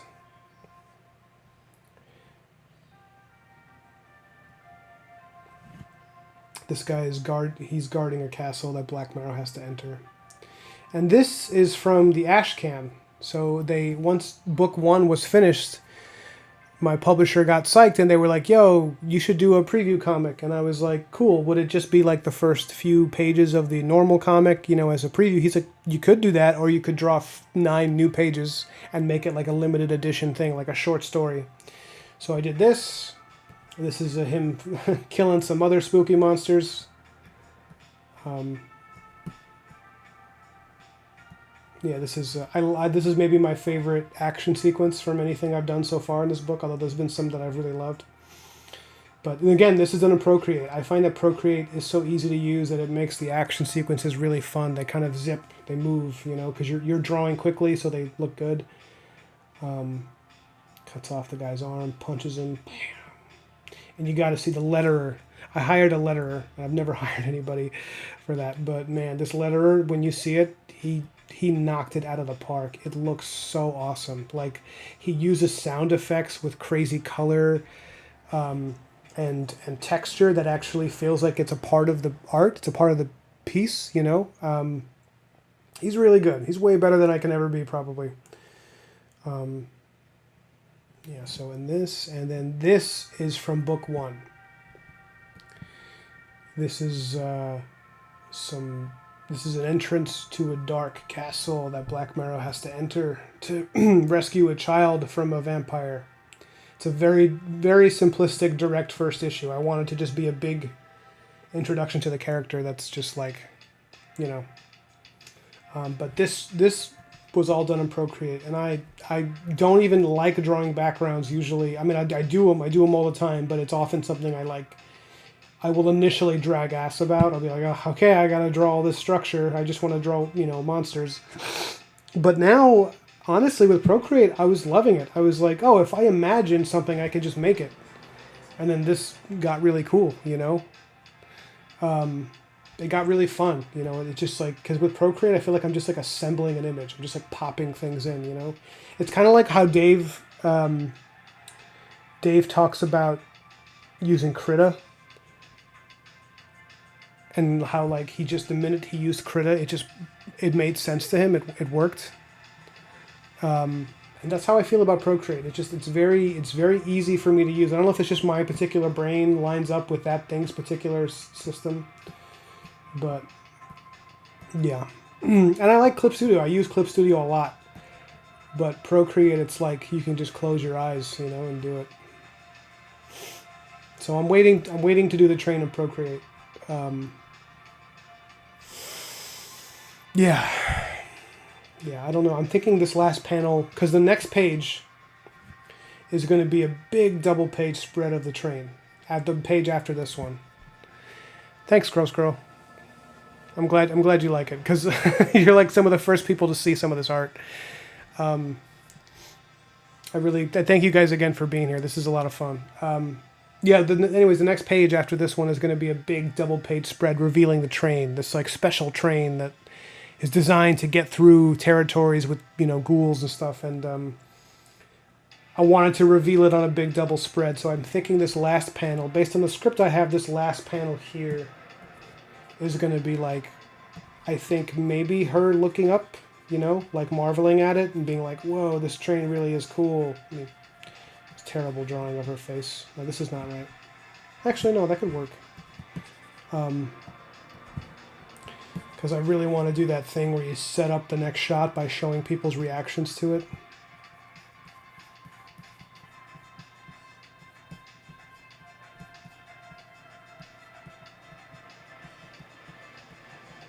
She'd be like here.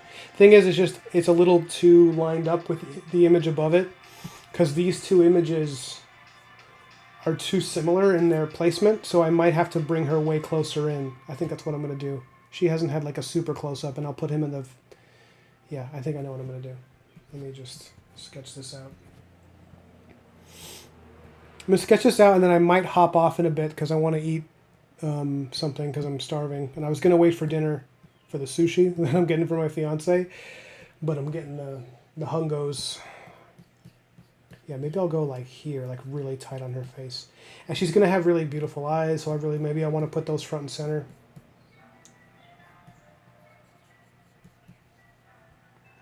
Thanks, Johnny. I'm glad you're honored, Gross Girl. You know, her username says Gross Girl, but I have a feeling that's ironic. I have a feeling it's an ironic name, and that you're not, in fact, a gross person. You're probably just fine. Though I think Johnny Pearson's screen name is probably dead on, because I'm pretty sure that's his name. Unless Johnny Pearson is an alias. That's funny. Excuse me, sir, my eyes are down here.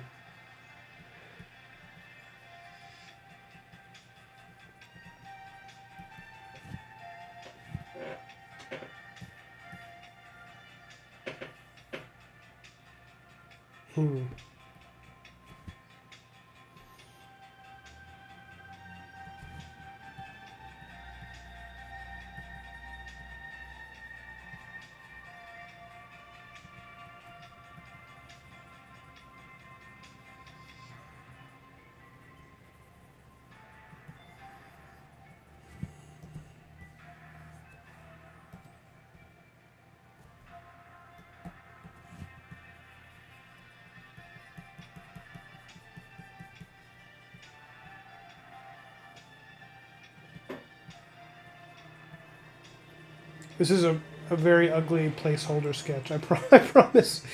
I promise she won't look like a potato with almonds on top when I do the next. Oh shit! When I do the next version of it.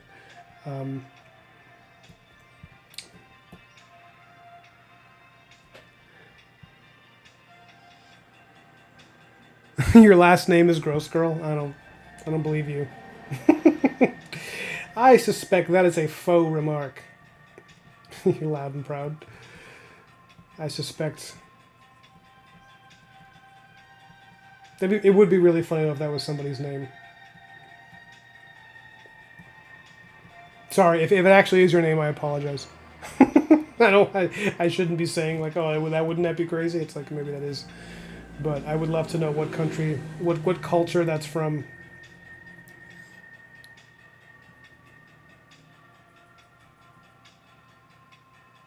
Oh, gross. Yeah, of course. Yeah, I've met I've met gross people before.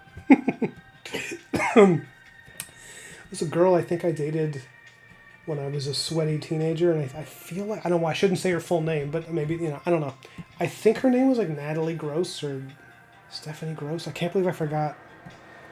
I was so into her at the time. I was like obsessed with this girl, and the fact that she liked me was like, oh my god, I can't believe I got this girl to like me. And now she's probably like a mom with kids in a different side of the country, and I don't even remember her name. It's crazy how life is. You had a principal with Principal Gross? Ooh, is this high school or middle school or what? Because kids must have had a field day with that shit. Yeah, maybe. Does this work? This angle? I just feel like this hat is eating up all this space because I made her hat such a prominent figure in her outfit. It's like her hat is like should have its own name. Oh, you know what? You know what? No, I'm tabling this. I'm getting rid of it. Oh. Come on, stop. Okay. So, something about Adelaide Fairchild. This woman is at. So you saw the raven that Black Marrow has. That's his familiar. A lot of like supernatural characters and adventurers have familiars in this universe, and hers is going to be a black cat, like a very traditional witch, with a black cat type thing. And I realized this final panel is a really good opportunity to continue her dialogue with Mr. Hawthorne, while maybe I cut to like her shoes, and you can see the cat lingering around her feet, like while and it also brings us down to the train station, right? This is going to be another rough drawing. It's going to be ugly. But like a cat just kind of chilling out. Yeah, no, this is the way to go for sure. Maybe the cat's stretching. Well, my fiance will love this because she loves cats and hasn't been able to have one because I'm allergic. So she's probably pretty bummed. But the best I can do is put a cat character in my story. And in the world of Black Marrow, the familiars, I'm going to have to reference this because I know this doesn't look good. But the familiars, they can talk, but they only say one word at a time, They can only speak in short sentences, so that's... oh, you have to go? Okay, yeah. Listen, thanks for stopping by. It was just a lot of fun, Gross Girl. Hopefully I see you again. Catch you later. And in about 5 minutes, I think I'm going to hop off soon. I'm going to hop off too because Daddy's got to have his bowl of beef. I could get a hairless cat. But I don't find them very cute. I think they're interesting. I think they're like interesting in the way that like the xenomorph is interesting. And they'd certainly deserve love, but I don't know. That's not an animal I really want to cuddle. And I think my fiance is the same. I think she wants... There are hypoallergenic cats that are very, very fur covered, but their fur style isn't something people are allergic to. So we're going to look into that. But they're expensive cats. They're like really huge and fancy. And we're looking to have a kid soon, so maybe we should like hold off on pets and make the kid the priority, Yeah.